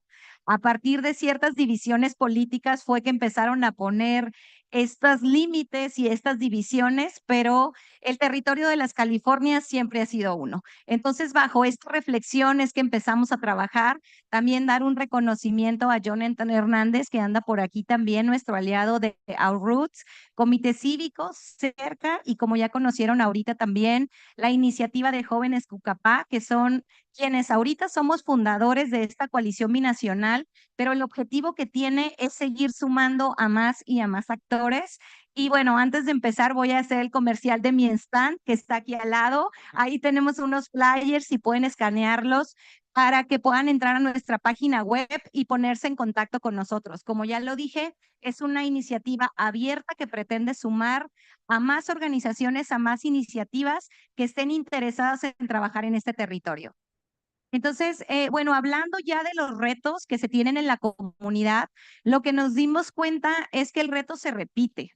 Hay retos ambientales que se replican en diversos territorios, pero siempre se replica la misma práctica. Las comunidades quedan sin voz. Las comunidades que están sufriendo los estragos del cambio climático, que ya lo hablaron aquí, temperaturas extremas, escasez hídrica, energía no sostenible y sobre todo algo que sucede aquí mucho, la erosión de los suelos. Nuestros suelos están cada vez más débiles y eso es un riesgo incluso para nosotros como comunidad. Entonces, las comunidades quedan fuera de todas estas políticas públicas, las comunidades de base me refiero. Entonces, esta iniciativa comunitaria lo que pretende es generar mecanismos de acceso a la equidad ambiental. Las comunidades que están sufriendo estas problemáticas. Aquí les traje algunas fotos de estos retos. Seguramente se les hacen conocidas. La falta de agua, cómo nuestros ríos se han secado, en particular el río Colorado, ya se mencionó aquí. El uso de pesticidas para la agricultura intensiva, que es algo que también ha tocado a las comunidades. Ayer se habló de los trabajadores del campo y la importancia que tienen y la situación en la que están ahora. La contaminación del aire, por supuesto, por diversas fuentes, principalmente la industria y las fuentes móviles de todo tipo. Y en el caso de las Californias, el colapso de las pesquerías. Es algo que está pasando y que está afectando a las comunidades costeras y que no se habla mucho. También lo que les quise traer es este mapa que ustedes pueden ver ahí en la pantalla. Y eso es una distribución de los grupos étnicos originarios, los pueblos originarios que habitaron las Californias. Y si se dan cuenta, ahí no tienen nada de sentido las fronteras que ahora conocemos. Es como estos grupos habitaron ancestralmente estos territorios y estamos hablando de alrededor de 8 o 9 grupos que aún están habitando estos territorios y sobre todo son quienes están sufriendo estos estragos, pero por otro lado, quienes tienen la solución para recuperar estas prácticas ambientales. Entonces, la relación histórica entre estas comunidades, nosotros la hemos hecho o la hemos tratado de visibilizar y son comunidades que son pesqueras, rancheras, se les dice allá en Baja California Sur a las que viven en las partes altas. Los rancheros son personas recolectoras, labradores de baja escala, campesinos y personas artesanas. Son quienes habitan estos territorios y bueno, a veces no tenemos mucho el contexto de quiénes son estas personas porque no las vemos en las ciudades y de cómo viven. Me permití traerles un primer video, es un recorrido por algunas de las zonas pesqueras para que ustedes puedan tener de primera mano y darse una idea de los retos ambientales que tienen estas comunidades. No sé si le dan play ahí en cabina para ver el video. Es un video muy rápido, pero este recorrido visual que vamos a hacer retrata todas las comunidades alrededor del Golfo de California. Comunidades pesqueras que están ahorita lidiando con los efectos del cambio climático, altas temperaturas en el mar, que están haciendo que las especies migren. Y por otro lado, la pesca extractiva de gran escala. Barcos que llegan de otros estados, se llevan el recurso y dejan a los pescadores locales sin nada de recurso. Por compartirles las injusticias que han sufrido estas comunidades, a ellos se les ha acusado de ciertos delitos ambientales por pescar un recurso que está en veda y que es un recurso que siempre ha estado disponible para ellos y han llegado pues a penas de cárcel. Y es una lástima. ¿Por qué? Porque estas personas es su modo de vida, es un modo de vida que han aprendido ancestralmente, pero sin embargo vemos que con la pesca industrial no se hace nada. Incluso barcos que vienen de otros países a llevarse estos recursos, principalmente del Golfo de California, y también de la parte Pacífico. Ahí ya empecé el video. No tiene sonido el video, es un recorrido que hicimos de manera muy rápida, pero pueden darse cuenta la infraestructura de las viviendas. La infraestructura eléctrica, muchas de estas comunidades no tienen acceso a la red eléctrica y bueno, ni hablamos de la parte de caminos y de toda la infraestructura que nosotros conocemos como infraestructura básica. En estos lugares no se tiene y son las condiciones en que las personas tienen que enfrentar los embates de huracanes y eventos extremos climáticos cada vez mayores. La siguiente, por favor.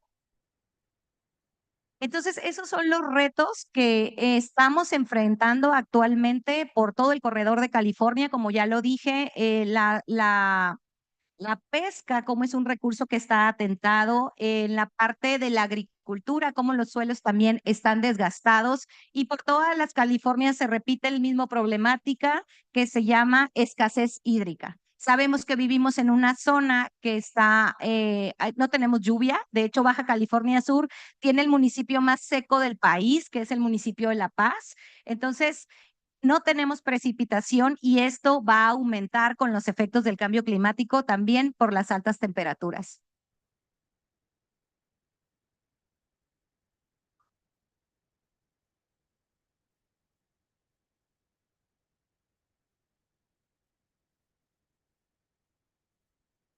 Este es un ejemplo de cómo se está trabajando en las comunidades pesqueras desde la coalición binacional.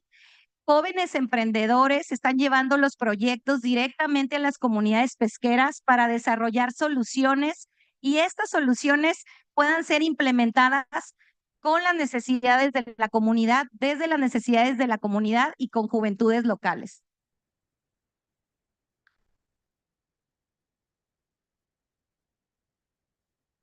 Ok. Vamos a también a darle un gran aplauso a nuestro también asistente Eduardo García.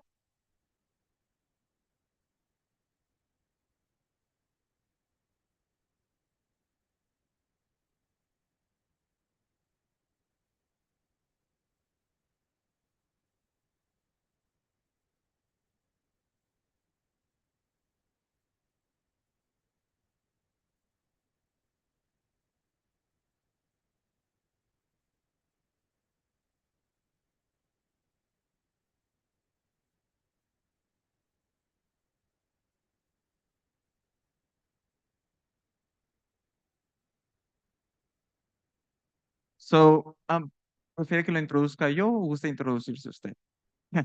Ok, perfecto. La voy a introducir en inglés, ya que tengo su biografía en inglés. Am, levanten la mano si alguien tiene algún problema, si no lo puedo decir en español, ¿no? Ah, okay. Garcia attended Coachella Valley High School and the University of California, Riverside, and earned a master's degree from the University of Southern California School of Policy, Planning and Development. Garcia was first elected to the Coachella City Council in November 2004. In 2006, at the age of 29, he became Coachella's first elected mayor. Today, Garcia proudly represents California's 56th Assembly District, which includes cities and incorporated communities in eastern Riverside County and Imperial County. Elected in 2014, Garcia is the current chair of Water, Parks, and Wildlife. In this capacity, he oversees some of the state's conditions and the implementation of the multi-billion-dollar Proposition 1 water bond passed by voters in 2014.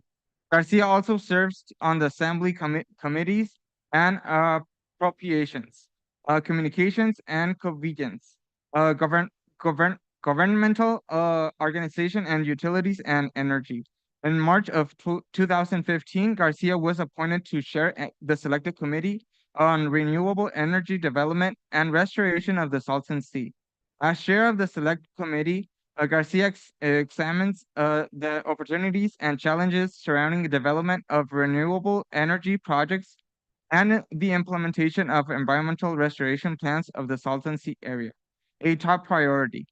In his first term, he was successful in securing 80.5 million in the state budget to fund Salton Sea restoration and mitigation projects, such as dust suppression, wetland, and habitat recovery. In 2016, Assembly Member Eduardo Garcia had well over 24 bills and resolutions signed by Governor Brown. This trump is significant for the 56th district, and he is the first freshman legislator to accomplish this feat. Garcia made a point to champion measures that would increase access to health care, bring environmental and economic relief to the areas of the Coachella and Imperial Valleys, such as the Salton Sea and New River, but also provide workforce training and financial assistance to small businesses in the district. Included in the string of success was SB 32 and AB 197, the historic climate change package that established landmark state emission reduction mandate, boosted oversight and transparency of the Air Resource Board while constructing the framework to ensure future climate policies prioritize investments into disadvantaged communities that are most affected by pollution. Thank you so much. Gracias, Agustín. Si hubiéramos sabido que estaba así de largo, mejor no hubiéramos hecho.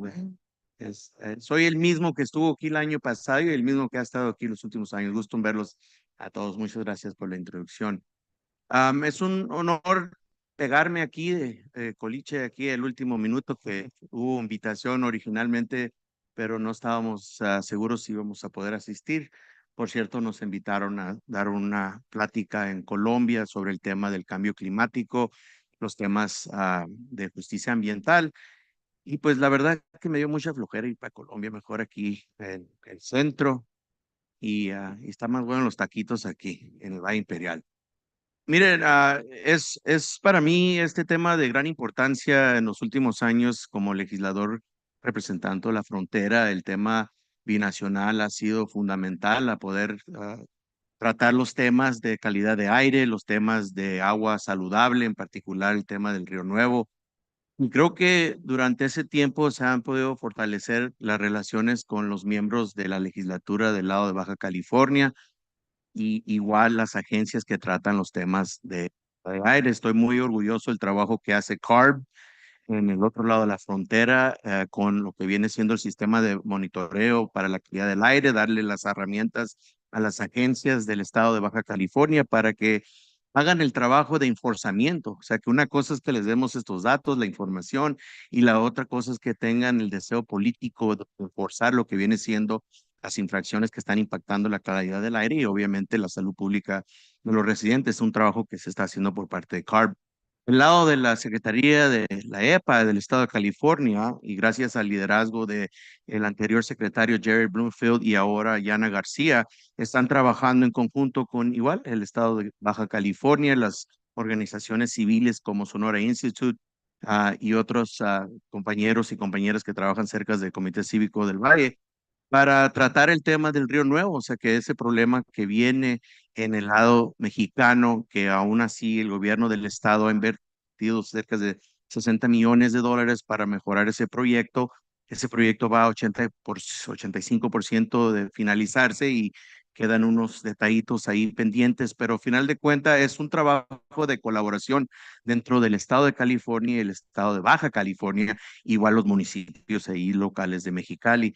Entonces, esta agenda binacional es crítica ahora que estamos hablando del tema energético y la posibilidad de coordinar una red de electricidad limpia y verde para asegurar que California tenga lo que necesita y igual para que las comunidades en el lado de Baja California también tengan lo que viene siendo este acceso a la energía verde, que también podría promover lo que platica la doctora sobre el tema de energía que se requiere en las comunidades pesqueras, en los fish communities, a toda la costa desde el sur de Baja California hasta el norte. Entonces es un concepto, sino es una visión que creo que tiene mucho sentido y es muy práctica en pensar de que podríamos coordinarnos de esa manera para asegurar que exista energía verde sustentable en los dos bajas del lado mexicano, igual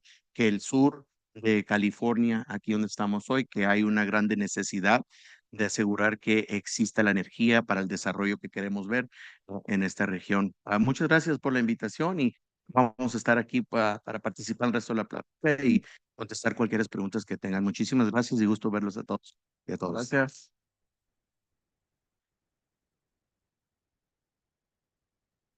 Gracias, Eduardo. Vamos a darle la palabra a Jaciel. Nos quedamos con una pregunta que Jackie tenía. Jaciel, ¿gustas responder a la pregunta? Ay, ¿me puedes repetir, por favor? ¿Cuáles son los retos que se presentan en tu región? Sí, sí, creo que hay una parte importante que creo que no se menciona y que es la parte de la ruptura del tejido social en las comunidades, ¿no? En este caso, yo hablando desde mi comunidad, creo que existe una gran problemática en esa parte de, de reconstruir formas de cómo estábamos organizados tiempo atrás, ¿no? Pero considero yo desde mi posición en la comunidad que esta problemática del tejido social, que es cómo se organiza la comunidad y cómo preserva sus formas, sus usos y costumbres, tradiciones, sus formas de organizarse, principalmente nosotros como pueblo originario, ¿no? Que somos o deberíamos, o en este caso que buscamos, ¿no? Lo que es la autonomía, ¿no? Lo que somos nosotros, ¿no? Como Cucapas, nuestras propias formas de organizarnos. Eso yo creo que ha tenido una ruptura en nosotros y veo que también en las otras comunidades.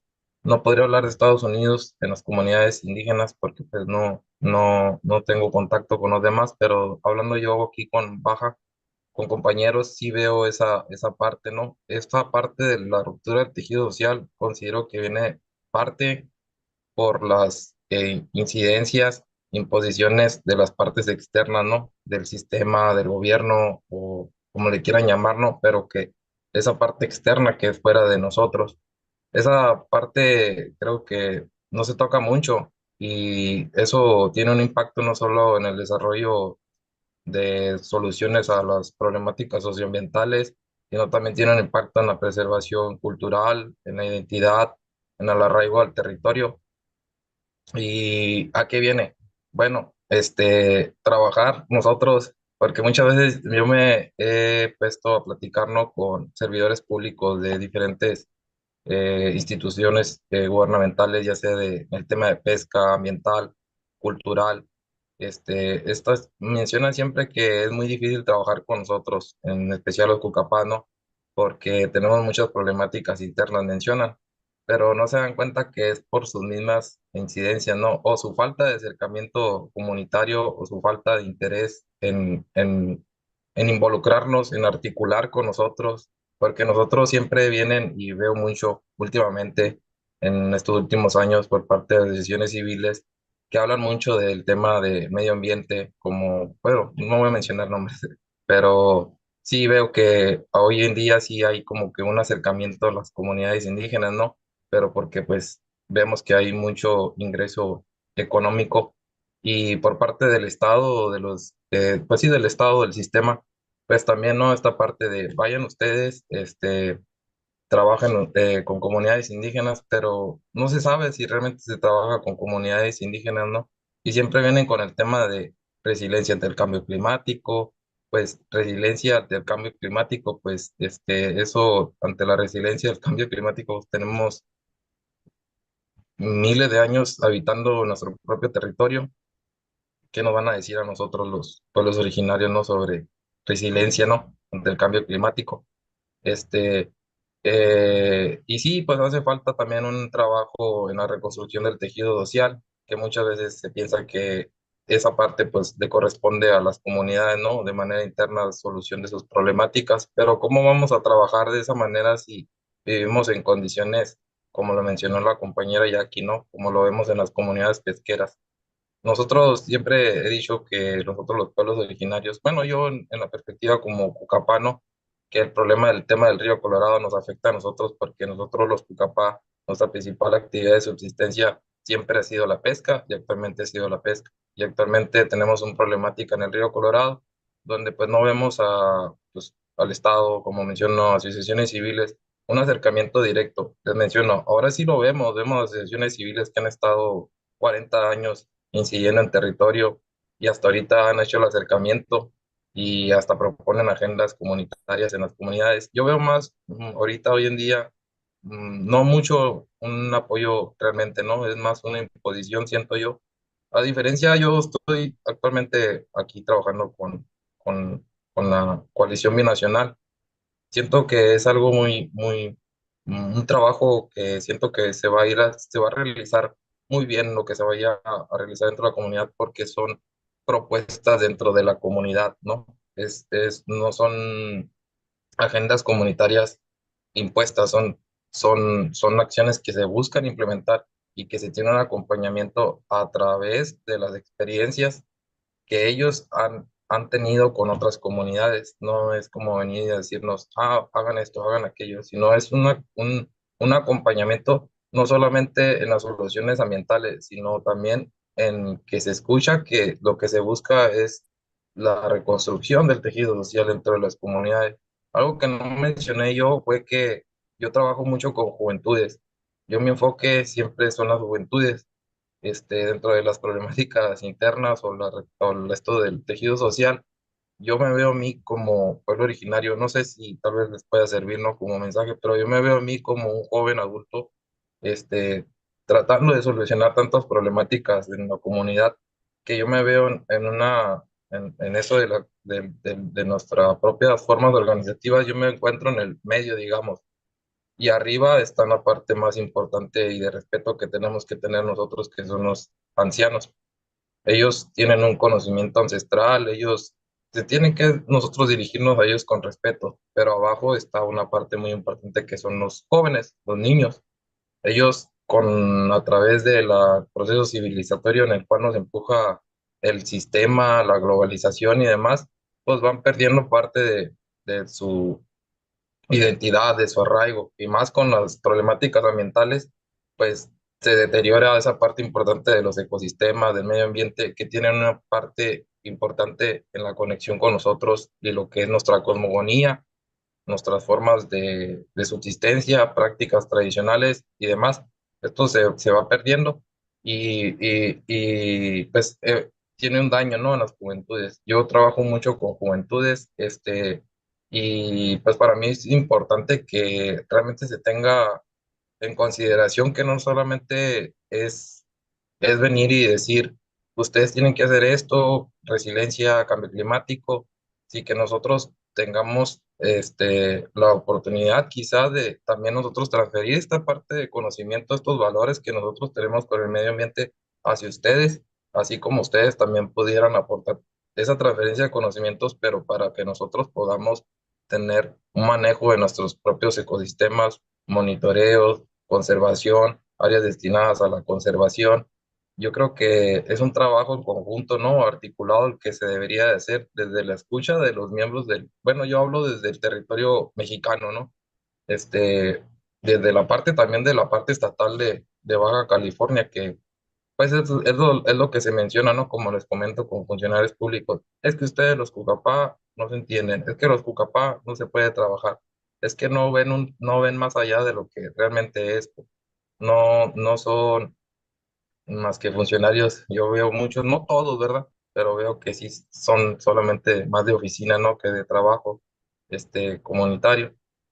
Sucedía algo a principios pues, de lo que fue el sexenio del expresidente Andrés Manuel López Obrador, que no me gusta hablar de política, pero sí a la vez hizo mucho empuje en darnos valor a nosotros los pueblos originarios, pero, eh, pero sí, él es muy aparte de lo que se ve a nivel estatal. Yo considero que hay, desde la comunidad, la academia, pues el gobierno, ¿no? Que sí se debería de trabajar de esa manera más articulada. Y pues yo por mi cuenta, mi solución, o no sé si es solución, pues yo, como les comento, yo soy un joven adulto que busca eh, apoyar a las juventudes, pero con mi juventud, esta parte de juventud, pues también apoyar, aportar, acompañar o más bien trabajar a apoyar a los ancianos, ¿no? En esta parte, ¿no? Y sí se me hace un poco pesado, ¿no? El trabajar, el considerar la preservación cultural, la lengua, las prácticas tradicionales, el desarrollo económico sostenible, toda esta parte para mí como joven, pues sí, muchas veces es un poco cansado, ¿no? Y más cuando se tiene una ruptura dentro del tejido social. Entonces, considerar que también tienen parte dentro de las problemáticas internas, ¿no? Yo hablando desde México, ¿no? Desde la parte de México. Este, bueno, son tantas soluciones que hay, pero también tantas problemáticas que existen. Pues yo conforme vaya pasando este espacio, pues voy a hablar un poco sobre las actividades que he estado realizando a través de las juventudes y un poco del impacto que se ha hecho dentro de lo que es nuestro tejido social. Sí, gracias, Graciela. Miramos ya pusimos de las fotos mientras estuviste platicando un poquito. Tenemos menos de un minuto, pero me gustaría cerrar esta sesión con la última pregunta que les tengo, que son ¿qué estrategias se están implementando para involucrar a la comunidad? Entonces empezaría con Jackie. Sí, pues yo creo que Jaciel nos dijo todo en resumen. Creo que lo que está haciendo la coalición binacional queda retratado en lo que nos expone y que también lo platicamos en la presentación. Tenemos aquí en la presentación una diapositiva de los esfuerzos binacionales que se han hecho para el río Colorado. Es una línea de tiempo de todo lo que se ha hecho para la parte de rescate y recuperar el caudal. Pero desafortunadamente estas soluciones diplomáticas no han tenido en el centro a las comunidades afectadas. Como ya bien lo dijo Jaciel, el gobierno llega con asociaciones y hacen planes. ¿Y cuáles son los resultados? Ni el caudal se está recuperando, ni hay una distribución equitativa del agua, que ya lo dijeron ayer las personas trabajadoras del campo, la problemática que hay ahorita en Valle Imperial, y que entonces, ¿cuál es la conclusión de esto? Se siguen haciendo tratados binacionales y acuerdos binacionales en beneficio de unos pocos, pero no en beneficios de las comunidades y menos de quien ha habitado ancestralmente el territorio. Y eso también nos lleva a la parte de las comunidades nativas. Por eso son tan importantes las comunidades pesqueras. Han estado ahí todo el tiempo. Entonces, las personas que han habitado los territorios son las personas que tienen estas soluciones, porque lo resumió muy bien Jaciel. ¿Cómo nos van a decir a nosotros cómo administrar un recurso si lo hemos hecho siempre? Ahora estos recursos que se quieren administrar, anteriormente ni siquiera se contaba con ellos. Entonces, es muy importante lo que menciona Jaciel y sobre todo aprender y llevarnos la reflexión de que el río Colorado es un afluente de agua tan importante que nos une como comunidad. Entonces, ¿cuáles serían estas estrategias para poder avanzar en ello? Pues apoyar las iniciativas comunitarias. Aquí les quise traer un ejemplo muy rápido de una cooperativa pesquera en La Paz, ellas se llaman las Guardianas del Conchalito. Perdieron todo el recurso de moluscos, es decir, por la pesca furtiva. Se acabaron todo el recurso. Ellos son cultivadores de diversos moluscos bivalvos. ¿Y qué pasó con esta comunidad? Después de ser acusada de personas que cometían delitos en su propio territorio por seguir cultivando y no respetar las vedas por el área de manglar que tienen, pues entonces decidieron organizarse con apoyo de otra organización de la sociedad civil, se llama Costa Salvaje, y ellas mismas pusieron su cooperativa para ser las guardianas de ese gran manglar y empezar a cultivar con orden, respetar los tiempos en el que el producto se reproduce y hablar con su propia comunidad de pescadores. Entonces, ellas protegen los manglares de La Paz. Ellas, nadie les tiene que decir cómo hacerlo porque precisamente lo han hecho toda la vida. Saliendo un poco el gobierno de ahí con este esquema que tiene inquisidor sobre las comunidades, porque no lo hace sobre las empresas, lo hace sobre las comunidades pesqueras. Entonces, estas son algunas soluciones comunitarias, también la parte del emprendimiento y la innovación en las juventudes, eso ya lo dijo también ahorita un poquito Jaciel, y esa sería mi conclusión, empoderar a las comunidades, empezando con las juventudes, con las mujeres que también han estado históricamente excluidas del sector primario. Esa sería mi conclusión y las estrategias que creo que debemos de plantear a nivel binacional. Gracias, Jacqueline. Bueno, esos son ejemplos que se replican por comunidad a comunidad en términos de las estrategias. Quizás cambien un poco las dinámicas locales, pero también de vez en cuando creo que es importante reconocer que hay miembros dentro del gobierno, del estado, federal, representantes quienes van a abogar para este tipo de involucramiento por parte de la comunidad. Y creo que también es importante reconocer el poder legislativo, lo que puede hacer uno como representante electo. Hemos asegurado que en estos procedimientos se estipule, ¿verdad? Y quizás sea un concepto de que por qué tenemos que decir específicamente en una ley que se tiene que integrar, involucrar a la comunidad, porque sabemos que muchas veces está ausente ese procedimiento, sea a nivel local, al nivel del condado. Entonces, usando el poder legislativo es algo que tenemos que reconocer, porque en los 10 años que hemos estado en el Capitolio de Sacramento, las propuestas intencionales que vienen de aquí de la comunidad se han no solo pasado y firmado como ley, pero se han cumplido esos procedimientos. Un ejemplo que me gustaría dar es la Comisión de Litio Comunitaria que se estableció, en donde se estipuló que las comunidades indígenas y representantes de la comunidad fueran parte de ese desarrollo, de ese plan estratégico. Tenemos que reconocer esa autoridad legislativa que tenemos y al mismo tiempo asegurarnos que las personas quienes estemos eligiendo tengan ese mismo pensamiento, esa conciencia de asegurar que los representantes también estén mirando las cosas de ese sentido. Y este noviembre, muchos de ustedes tendrán esa opción a nivel federal, estatal y local, de asegurar que esas personas que piden su apoyo se alineen con esa visión y ese compromiso. Entonces, los dejo con ese comentario. Muchísimas gracias de vuelta. Pues dejarme que me suba como chicle aquí al escenario y dar un poquito de mis comentarios. Gracias. Muchas gracias, Eduardo, por sus palabras. Por último, quiero invitarlos a cada uno de ustedes que nos encontramos presentes a que se conviertan en un agente de cambio. Los motivo a hablar con sus vecinos, que compartan las historias, todo lo que aprendieron, a que compartan esos lazos de solidaridad y cada pequeño acto cuenta y puede marcar una gran diferencia. Recordemos que en este vasto escenario que es la vida, estamos todos interconectados y que nuestras acciones pueden resonar más allá de las fronteras. Así que unamos este gran esfuerzo, que la justicia, la equidad y la humanidad sean los pilares que guíen nuestras acciones y decisiones, porque al final del día todos somos parte de la misma comunidad, como lo hemos estado mencionando, y juntos podemos transformar la narrativa de esta división en una historia de unidad. Gracias.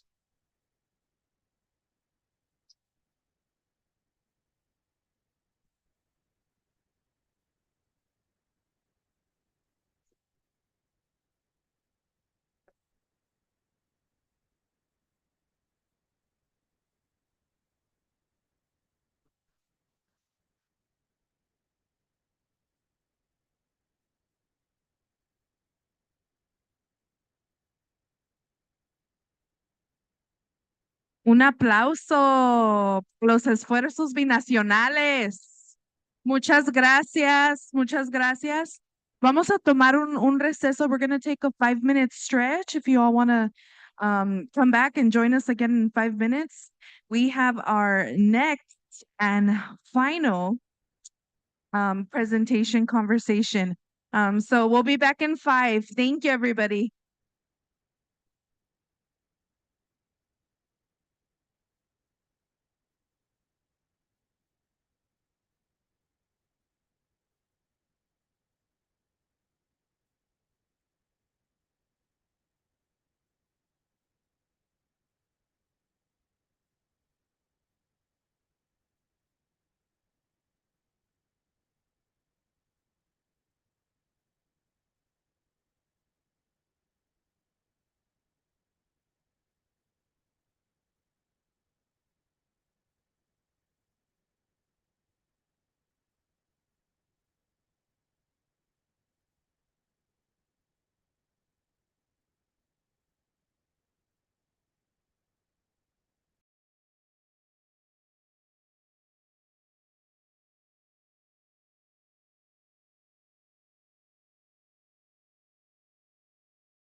last presentation here.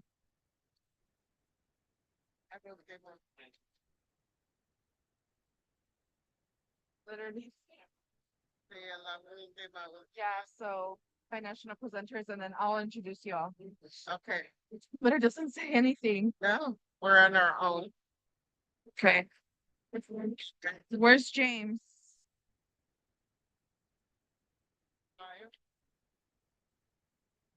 Hello.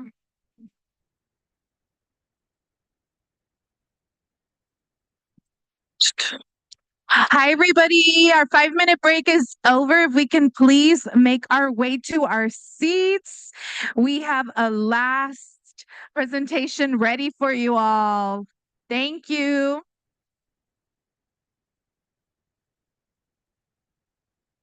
And then are the microphones ready for the community members? They should, yes. I asked them to give, I asked them to give runners. Yeah. Yeah. Okay. Hi, everybody. So if we can all get situated, we're going to go ahead and begin. If everybody can please find a seat. Thank you.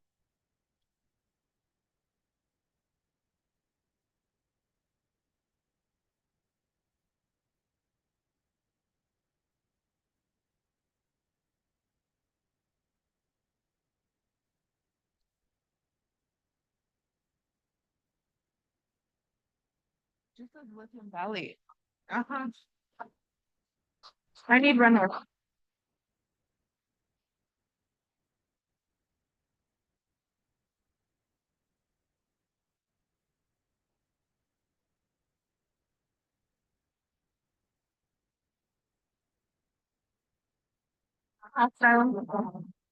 Want to hear their input. Awesome. Okay, everybody. So we're going to go ahead and get started. We're going to transition back on over to English.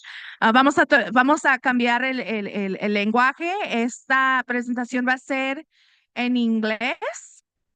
Si ocupan traducción, por favor,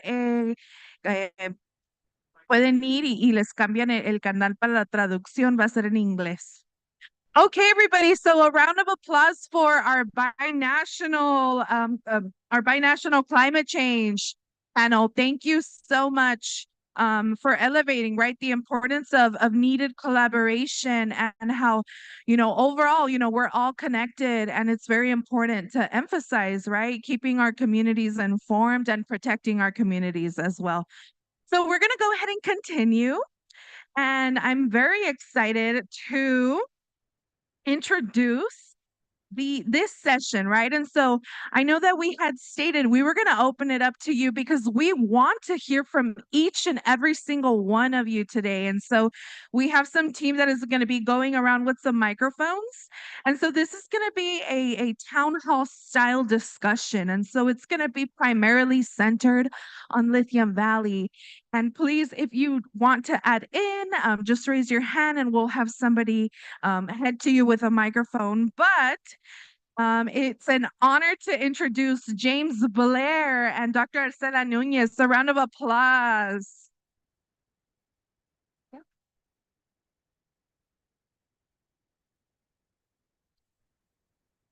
Hey, buenas tardes. We are beginning to sort of wind down and get to hear from many of you. But I just want to reiterate that one of the emerging and really ongoing parts of the conversation that we've heard in the last day and a half is the reminder of how important it is for our communities to be involved, to get active, to participate, to lend your lived experience and your voice to influence the decisions that need to be made in the community that really have the best interest in mind for everybody across the entire region.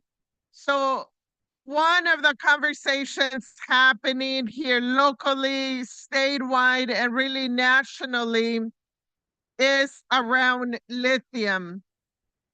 I don't have to tell you that. You're hearing it, you're living it, to the extent where the entire community, right, is now being labeled Lithium Valley. I think that community is much more than that. But it certainly drives home that message of how critical this conversation is and how important your input is in shaping that as we move forward. As Senor Preston was reminding us, right, there is danger ahead. It's all around us, and we have to be mindful of that, think about it, and also be willing to take positions that may not be popular, may not be what mainstream status quo interests want to hear from you as a resident of this community. So in this next part of the conversation, as we sort of hone on some of the key messages, what do you want to see happen? What are your recommendations, your thoughts that you want to see elevated in meetings that are coming up? So as we kind of turn this last part into a community asamblea, right, or a town hall, what would you like to hear and what are your concluding messages? And to jump onto that, Dr. Blair will kind of introduce some of the key events that are coming up with the environmental reports and critical moments that need to be taken into account. And then we will open up for your input.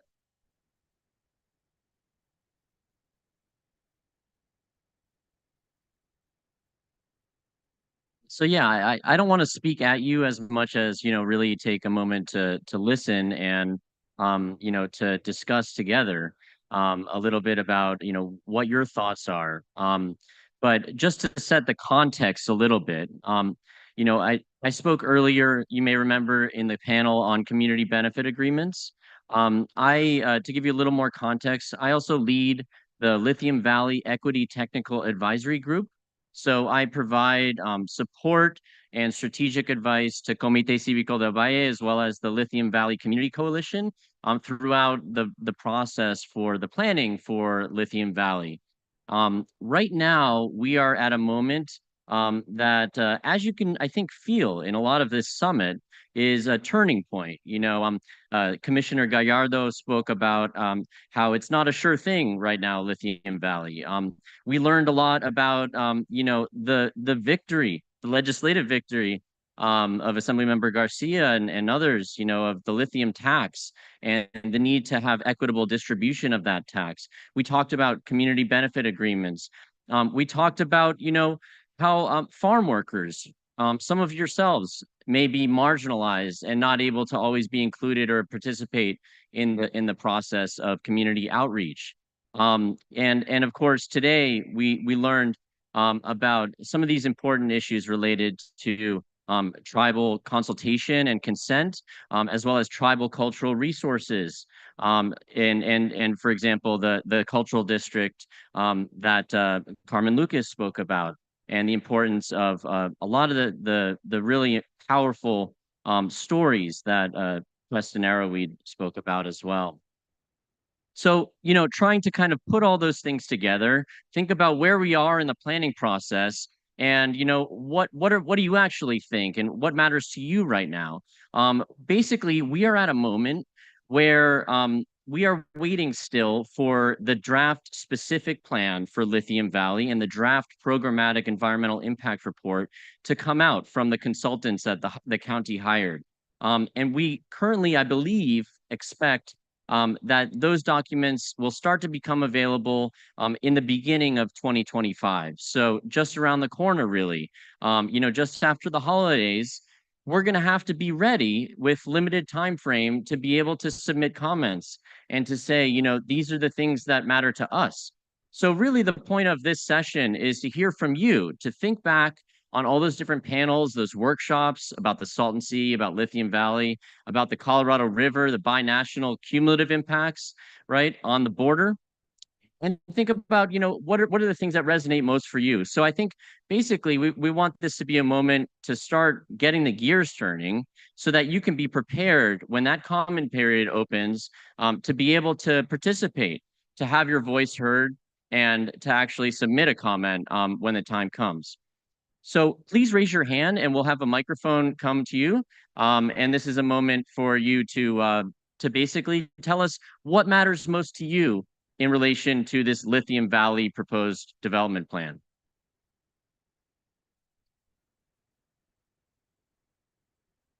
Please don't be shy.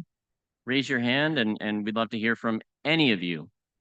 Yes, hand over here.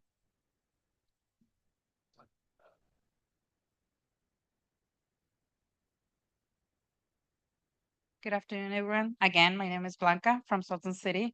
So what is the benefit to have you guys in Salton City? I'm not talking about Westmoreland, Calipat, or Raleigh, because if you notice the streets, we don't have lights. We don't have a lot of things, especially in schools. We don't have that many students like years ago. So what would be the benefit to have you on Salton City? Because if you notice when you guys do the meetings, when you do it in El Centro, a lot of people from Salton City, they don't come because they don't have papers. It's a lot of people works Monday to Friday or Saturdays, 3 in the morning, 4 in the mornings to 6, 7 in the afternoon. So it's a big issue for us. It's not only the money, it's about the process. You know, we have Eduardo Garcia here. We have a lot of people from the politicians. So where's the taxes? What is the money for the lithium is gonna be for us, for the community, for our kids or grandkids? That's the question for everyone in this room. Because Raleigh, it's a city, it's pretty, it's growing up. Calipat, they have schools, really nice. Westmoreland is getting better and better. Bombay Beach and Salton City and the other one city, Nyland, you know, we don't have nothing. Nothing. We're getting empty year by year. You go to the school, it's less than 20 students per, you know, per teacher, maybe 15. So what is your impact beside the money? More jobs? Do you think that's the question? Let's give a round of applause. Thank you.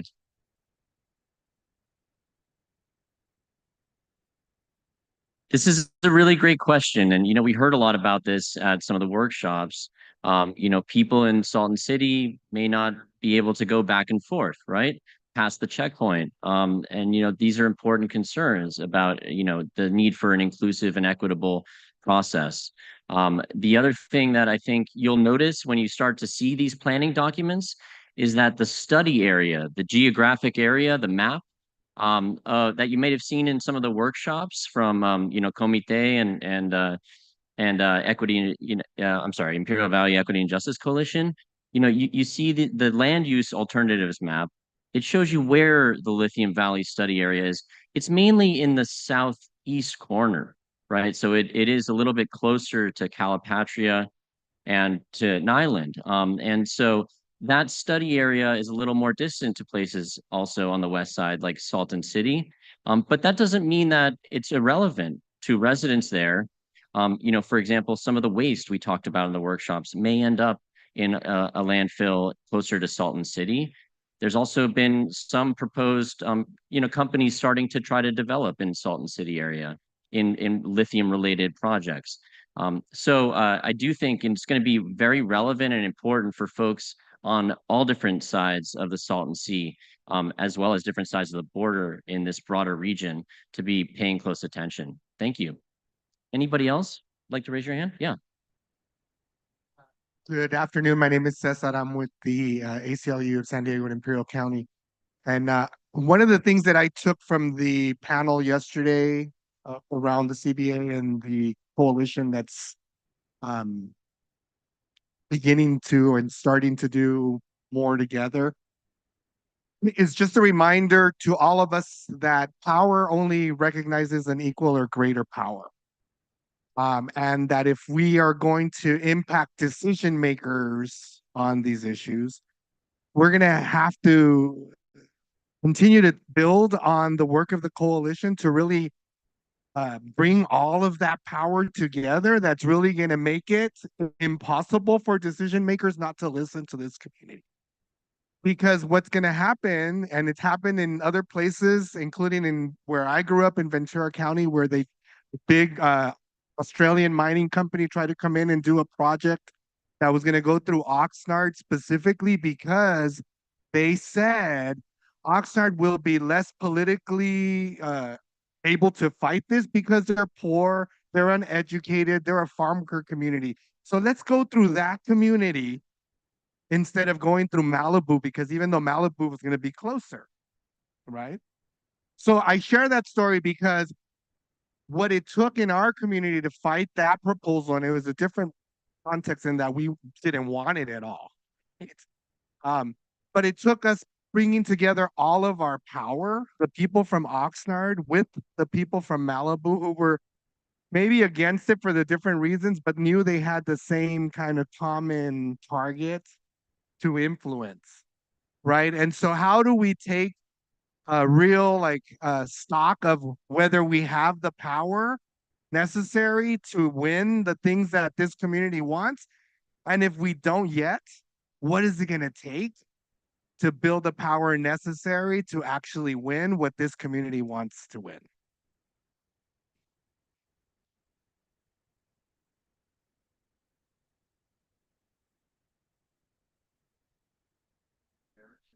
Jared Neymark from Earthworks. Yeah, hi everyone. Jared Neymark with Earthworks. We're a nonprofit that works to protect communities and the environment from the adverse impacts of extractive industries. And we've been doing that in solidarity here with Comité Civico, Imperial Valley Equity and Justice, and many of you in this room. And I'm sitting next to Preston Arrowweed here, who asked me to say something about the adverse impacts of the lithium extraction that's being proposed. And I won't get into all of that detail now. I would just invite folks to look at the report that we worked on together with Comité Civico and published and launched at the EJ Summit here last year, where we have a lot of information and really a lot of questions for the companies and the county about what the impacts of this emerging industry are going to be. One of the biggest ones is freshwater use.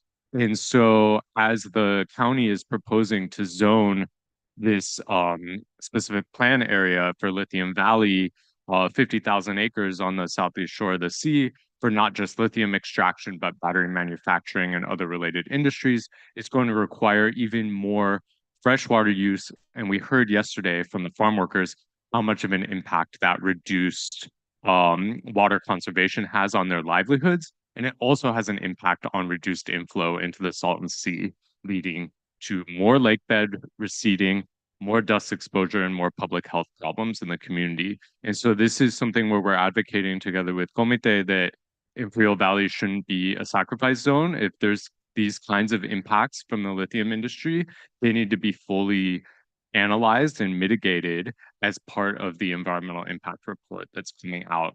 And so this is a basic function of our environmental laws here in California, that anyone in the public has the right to comment on that draft environmental impact report when it comes out early next year.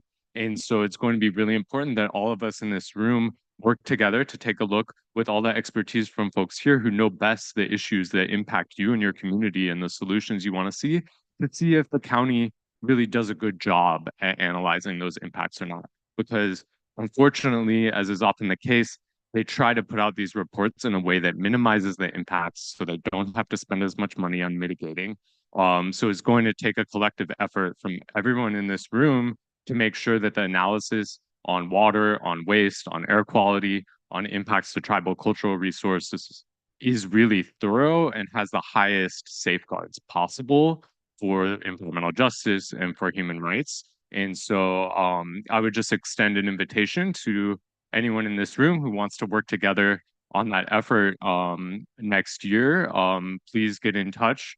We'd love to work together. And I know it can seem like a really daunting, complicated process, but this is really the most important time for communities to get involved is on this draft EIR, because after that, things get locked in. The companies start moving forward with their permits. And so without a really good EIR, we're going to miss out on an opportunity to protect the environment, protect Mother Earth, protect the things that we heard about from our elders this morning. So I hope that helps answer your question, Preston, and looking forward to more solidarity and collaboration moving forward. Thank you.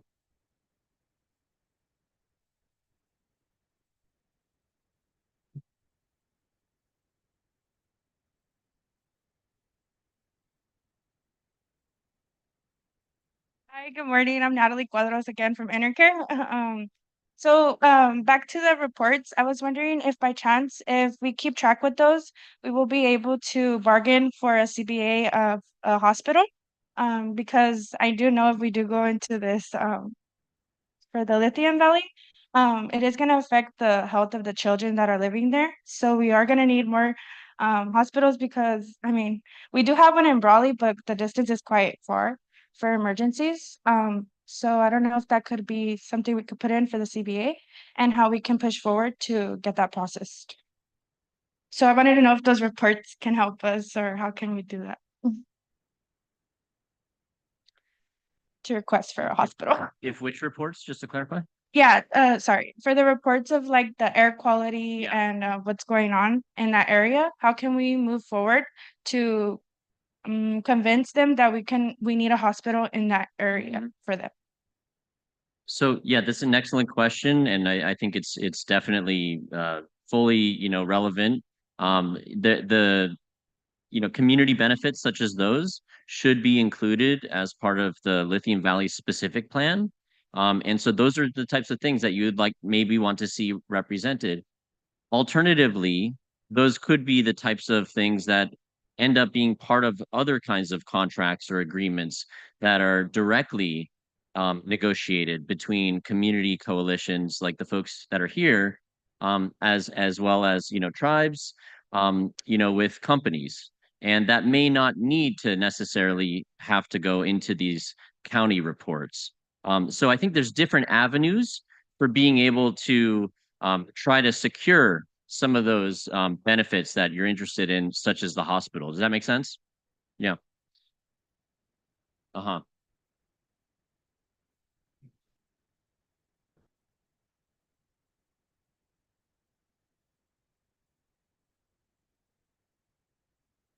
So for those who didn't hear with the microphone, just the idea that currently there's just a health clinic and there's a need for something bigger, something like a hospital, and maybe this is an opportunity for being able to establish something like that. Thank you. We have 5 minutes. Invitamos también comentarios en español, por favor. No duden en hablar en los dos idiomas.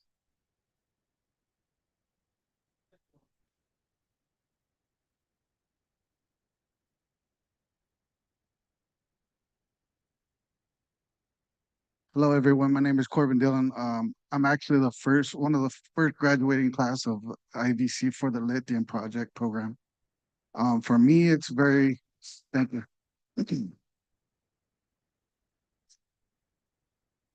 For me, it is a very sore subject because at the end of the day, even if it doesn't happen, I have opportunities to go work elsewhere. But my thing is for my community, for everyone here, for our children, let's not just think of Lithium Valley. Let's think of industry, how we can bring industry, jobs, so how we can support our families, create taxpayers, create a foundation for our family to grow within. This is an opportunity for us not just to think about Lithium Valley, but other ways to bring industry in, restaurants, other ways everybody else can work, not just Lithium Valley. So that might be something you might want to think about. Thank you, then.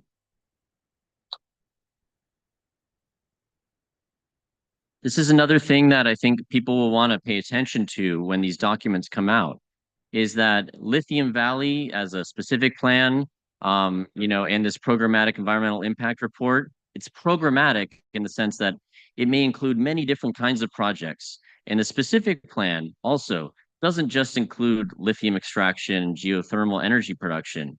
It also includes other kinds of industries, So potentially could include, zoning for battery manufacturing, for other kinds of logistics, for hydrogen, different kinds of energy projects, solar, as well as, the all the different pieces there, as you mentioned, the kind of ancillary businesses there. So definitely these are all things that are relevant. And in terms of jobs, there may be a greater proportion of jobs that come from some of those other industries that are more vertically integrated, like the battery manufacturing, something that our colleague Patrick Dexter from UAW mentioned yesterday in our panel. So these are things that are really important. Think about what industries are going to bring the jobs that you want, and that are going to benefit the community the most. Thank you.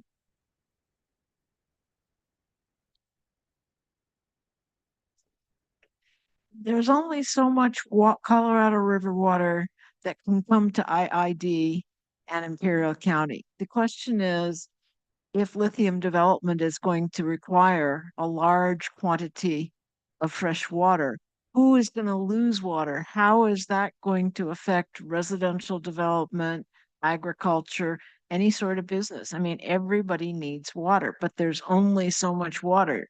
I listened to people seeming to think that just because there's a need for water, there's going to be more. But I don't think that's the case from IID perspective and how water rights are allocated related to the Colorado River. So there needs to be good education, because the future is, if it's lithium, water is going to be used for lithium development, it's going to change how other sectors of the economy are going to be relating the loss of water availability.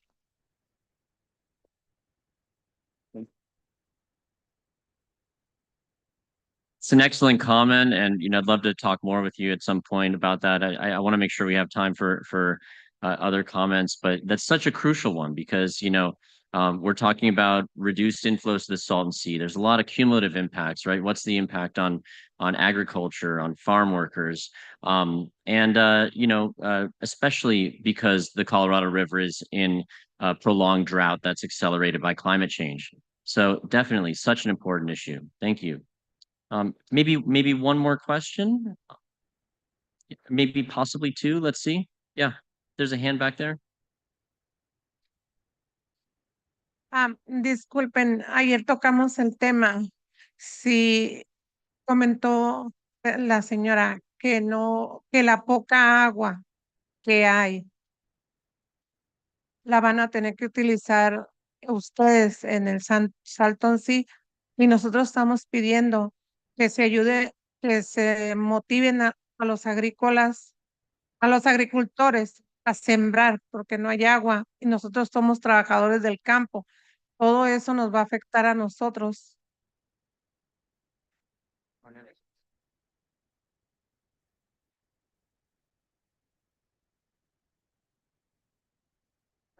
Excellent comment. Do we have time for maybe one question, or should we wrap up? One more question? Anybody else? Or comment, I should say, not question. Yeah, Jacqueline. Gracias. Bueno, ya lo dije ayer y va en el sentido también del agua. No solamente es el agua que nos llega, el afluente que vemos. ¿Qué va a pasar con el agua subterránea y cómo se van a generar de manera subterránea estos afluentes? Hay que tener hay que tener las cifras exactas de cómo esos nuevos afluentes se van a generar del agua subterránea, no solamente del agua corriente que ya se utiliza y se distribuye. En cualquier momento por esa agua subterránea y un reencauce puede disminuir su disponibilidad.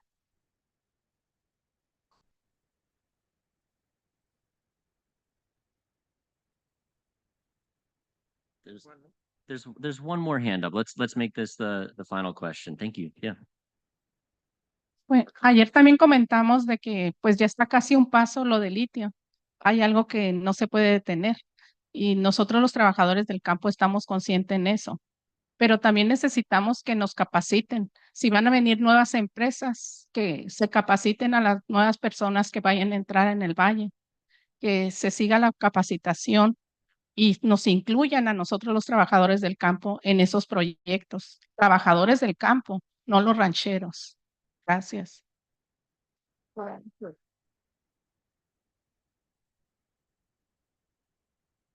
there's a hand back there. Oh, Hi. Hello, my name is Debbie Solis, and I live in Nyland. I want to know, we're going to be right there in the forefront. Everybody's going to be affected, but we're right there, Calipat and Nyland. What are they going to do for us in case of an emergency? How are we going to do it? What are we going to do in our community? Everybody's worried about everything, but we're right there in the front. Thank you.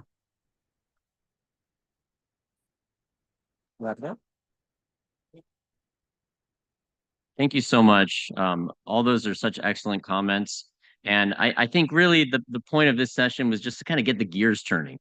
You know, start thinking about what matters to you and make sure that your voice is heard when the comment period does come in January or so, early-ish 2025.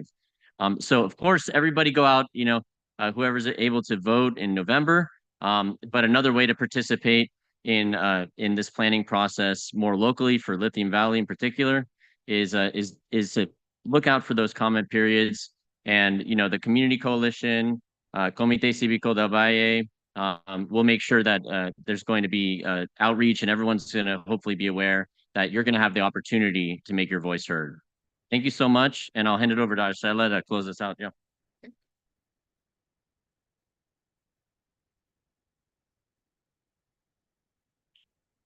Thank you to every single one of you for being brave and being willing to speak up. The homework between now and many years forward, right, is that the community must be vigilant, must speak up, and must take the destiny in its own hands. The people with the lived experience, as these reports and decisions are coming up, nobody else is going to do the work, right? Nobody else is going to save a community but the people in that community. And between now and January, when these reports come out, right, it's not by accident that so many decisions are made when we are busy, when the holidays are happening, when people are at work, when people are not able to come out and speak up. It is by design that so many decisions happen without the input from the community, the input from the impacted community. That is by design. So what needs to happen is that between now and January, even here, the participants that we had the last day and a half, right, we should have thousands of comments from the community, of people coming forward and sharing your lived experience, your testimonial. Where do you live? How are these proposals going to improve the life for your family, for your community? So that this is not just another venture that makes millions for everybody else except your own community. By way of concluding, again, it is about building power for the people, by the people. But that only happens when the people know that we have the power. In Imperial County, less than 23% of eligible voters are showing up to vote. Less than 23%. So when we talk about elected officials making decisions, I can guarantee that they're not the people you would choose in many cases. So it is imperative that people take the power that is owed to the people. And that means making sure that we're activating that power, showing up, being part of the decision-making process, and electing individuals that come from the community that truly represent our communities. After November 5th, we may enter into a whole disaster preparedness mode, right? And that is real for our communities. Lithium is once in a generation, maybe once in a century opportunity, but that just means it is that much more critical to ensure that the voices of the community are heard. It's been truly a pleasure to be part of this really historic moment here in the community. Thank you to Comité Cívico, to so many individuals that have created this space for learning, for exchange to happen. And I am just honored to be part of this, just such an important movement. So thank you for having us. I'll pass it on to Isame to close us out. Ha sido un gran placer y un privilegio estar con ustedes. Muchas gracias.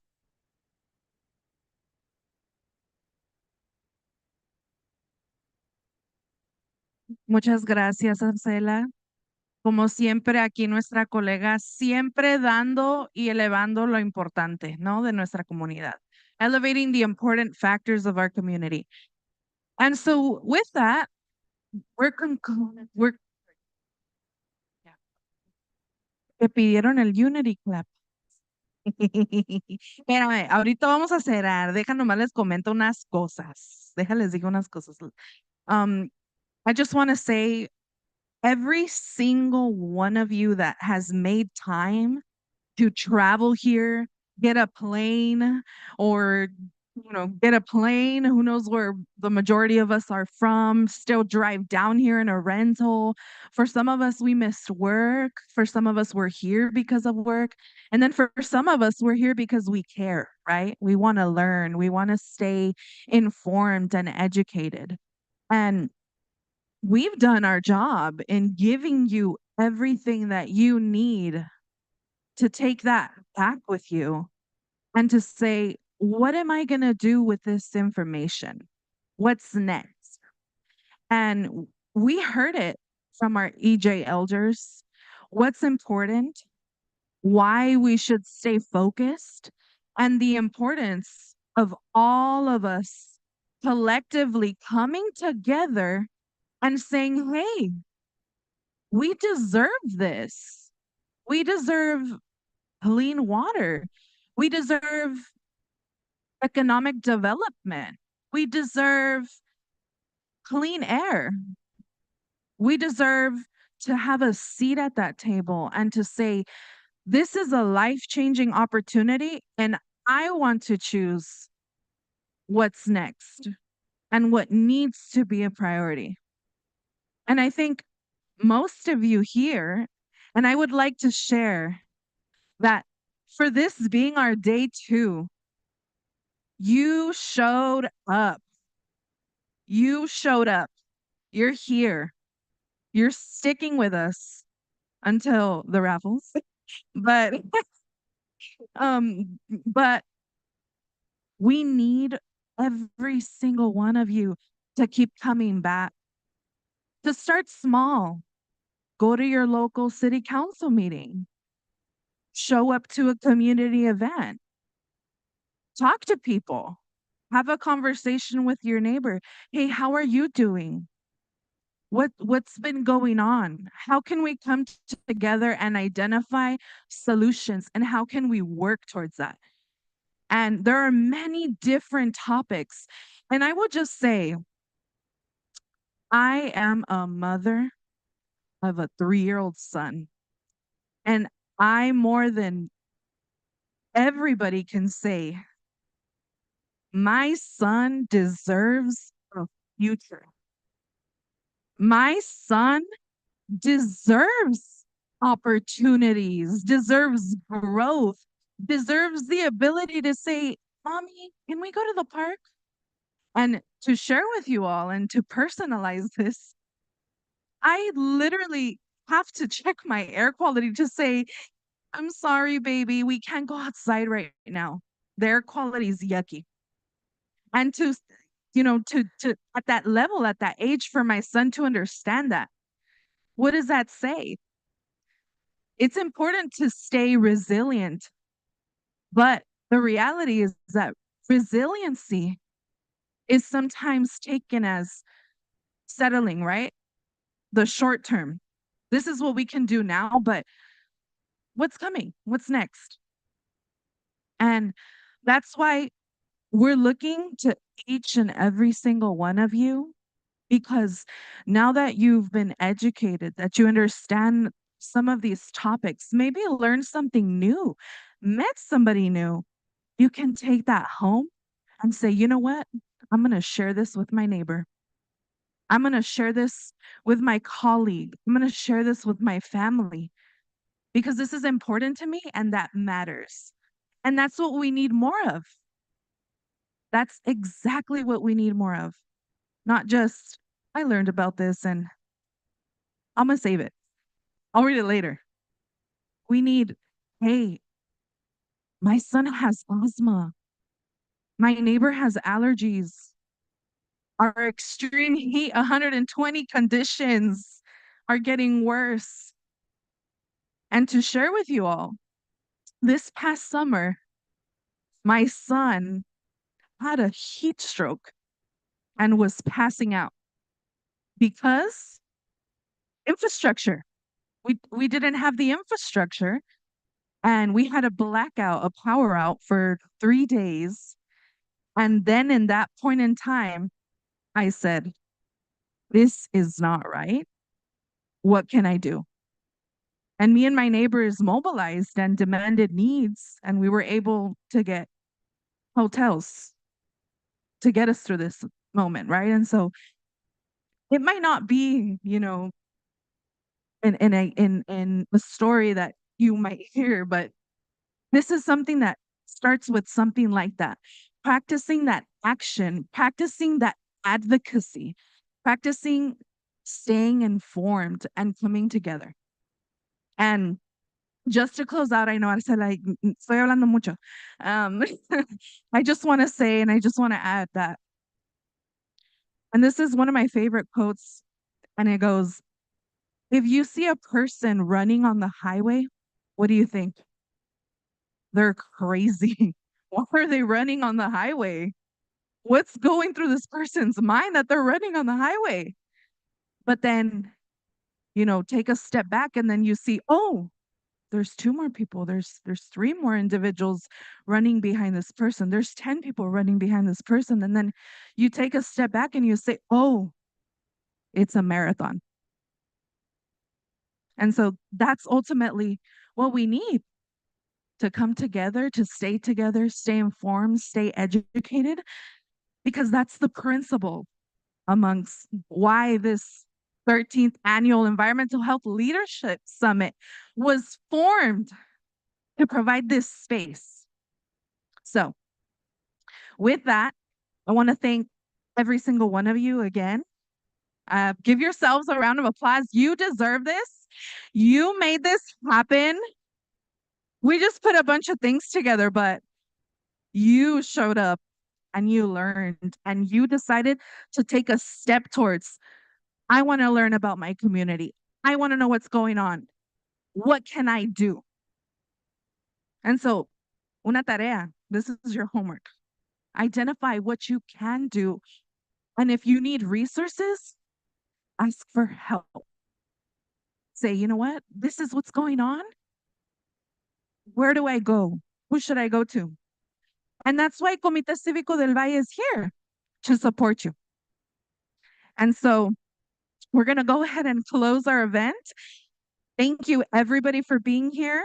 We are preparing some raffles, so please hang on tight. But I will turn it back to Arcela to close us out. Okay, so in the spirit again of unity, let's have everyone stand up. Así como en la misa, vamos a cerrar. Have everyone stand up. We're going to close with a unity clap. So el aplauso de la unidad and, good meditation so that we can get the prices ready. But en unión.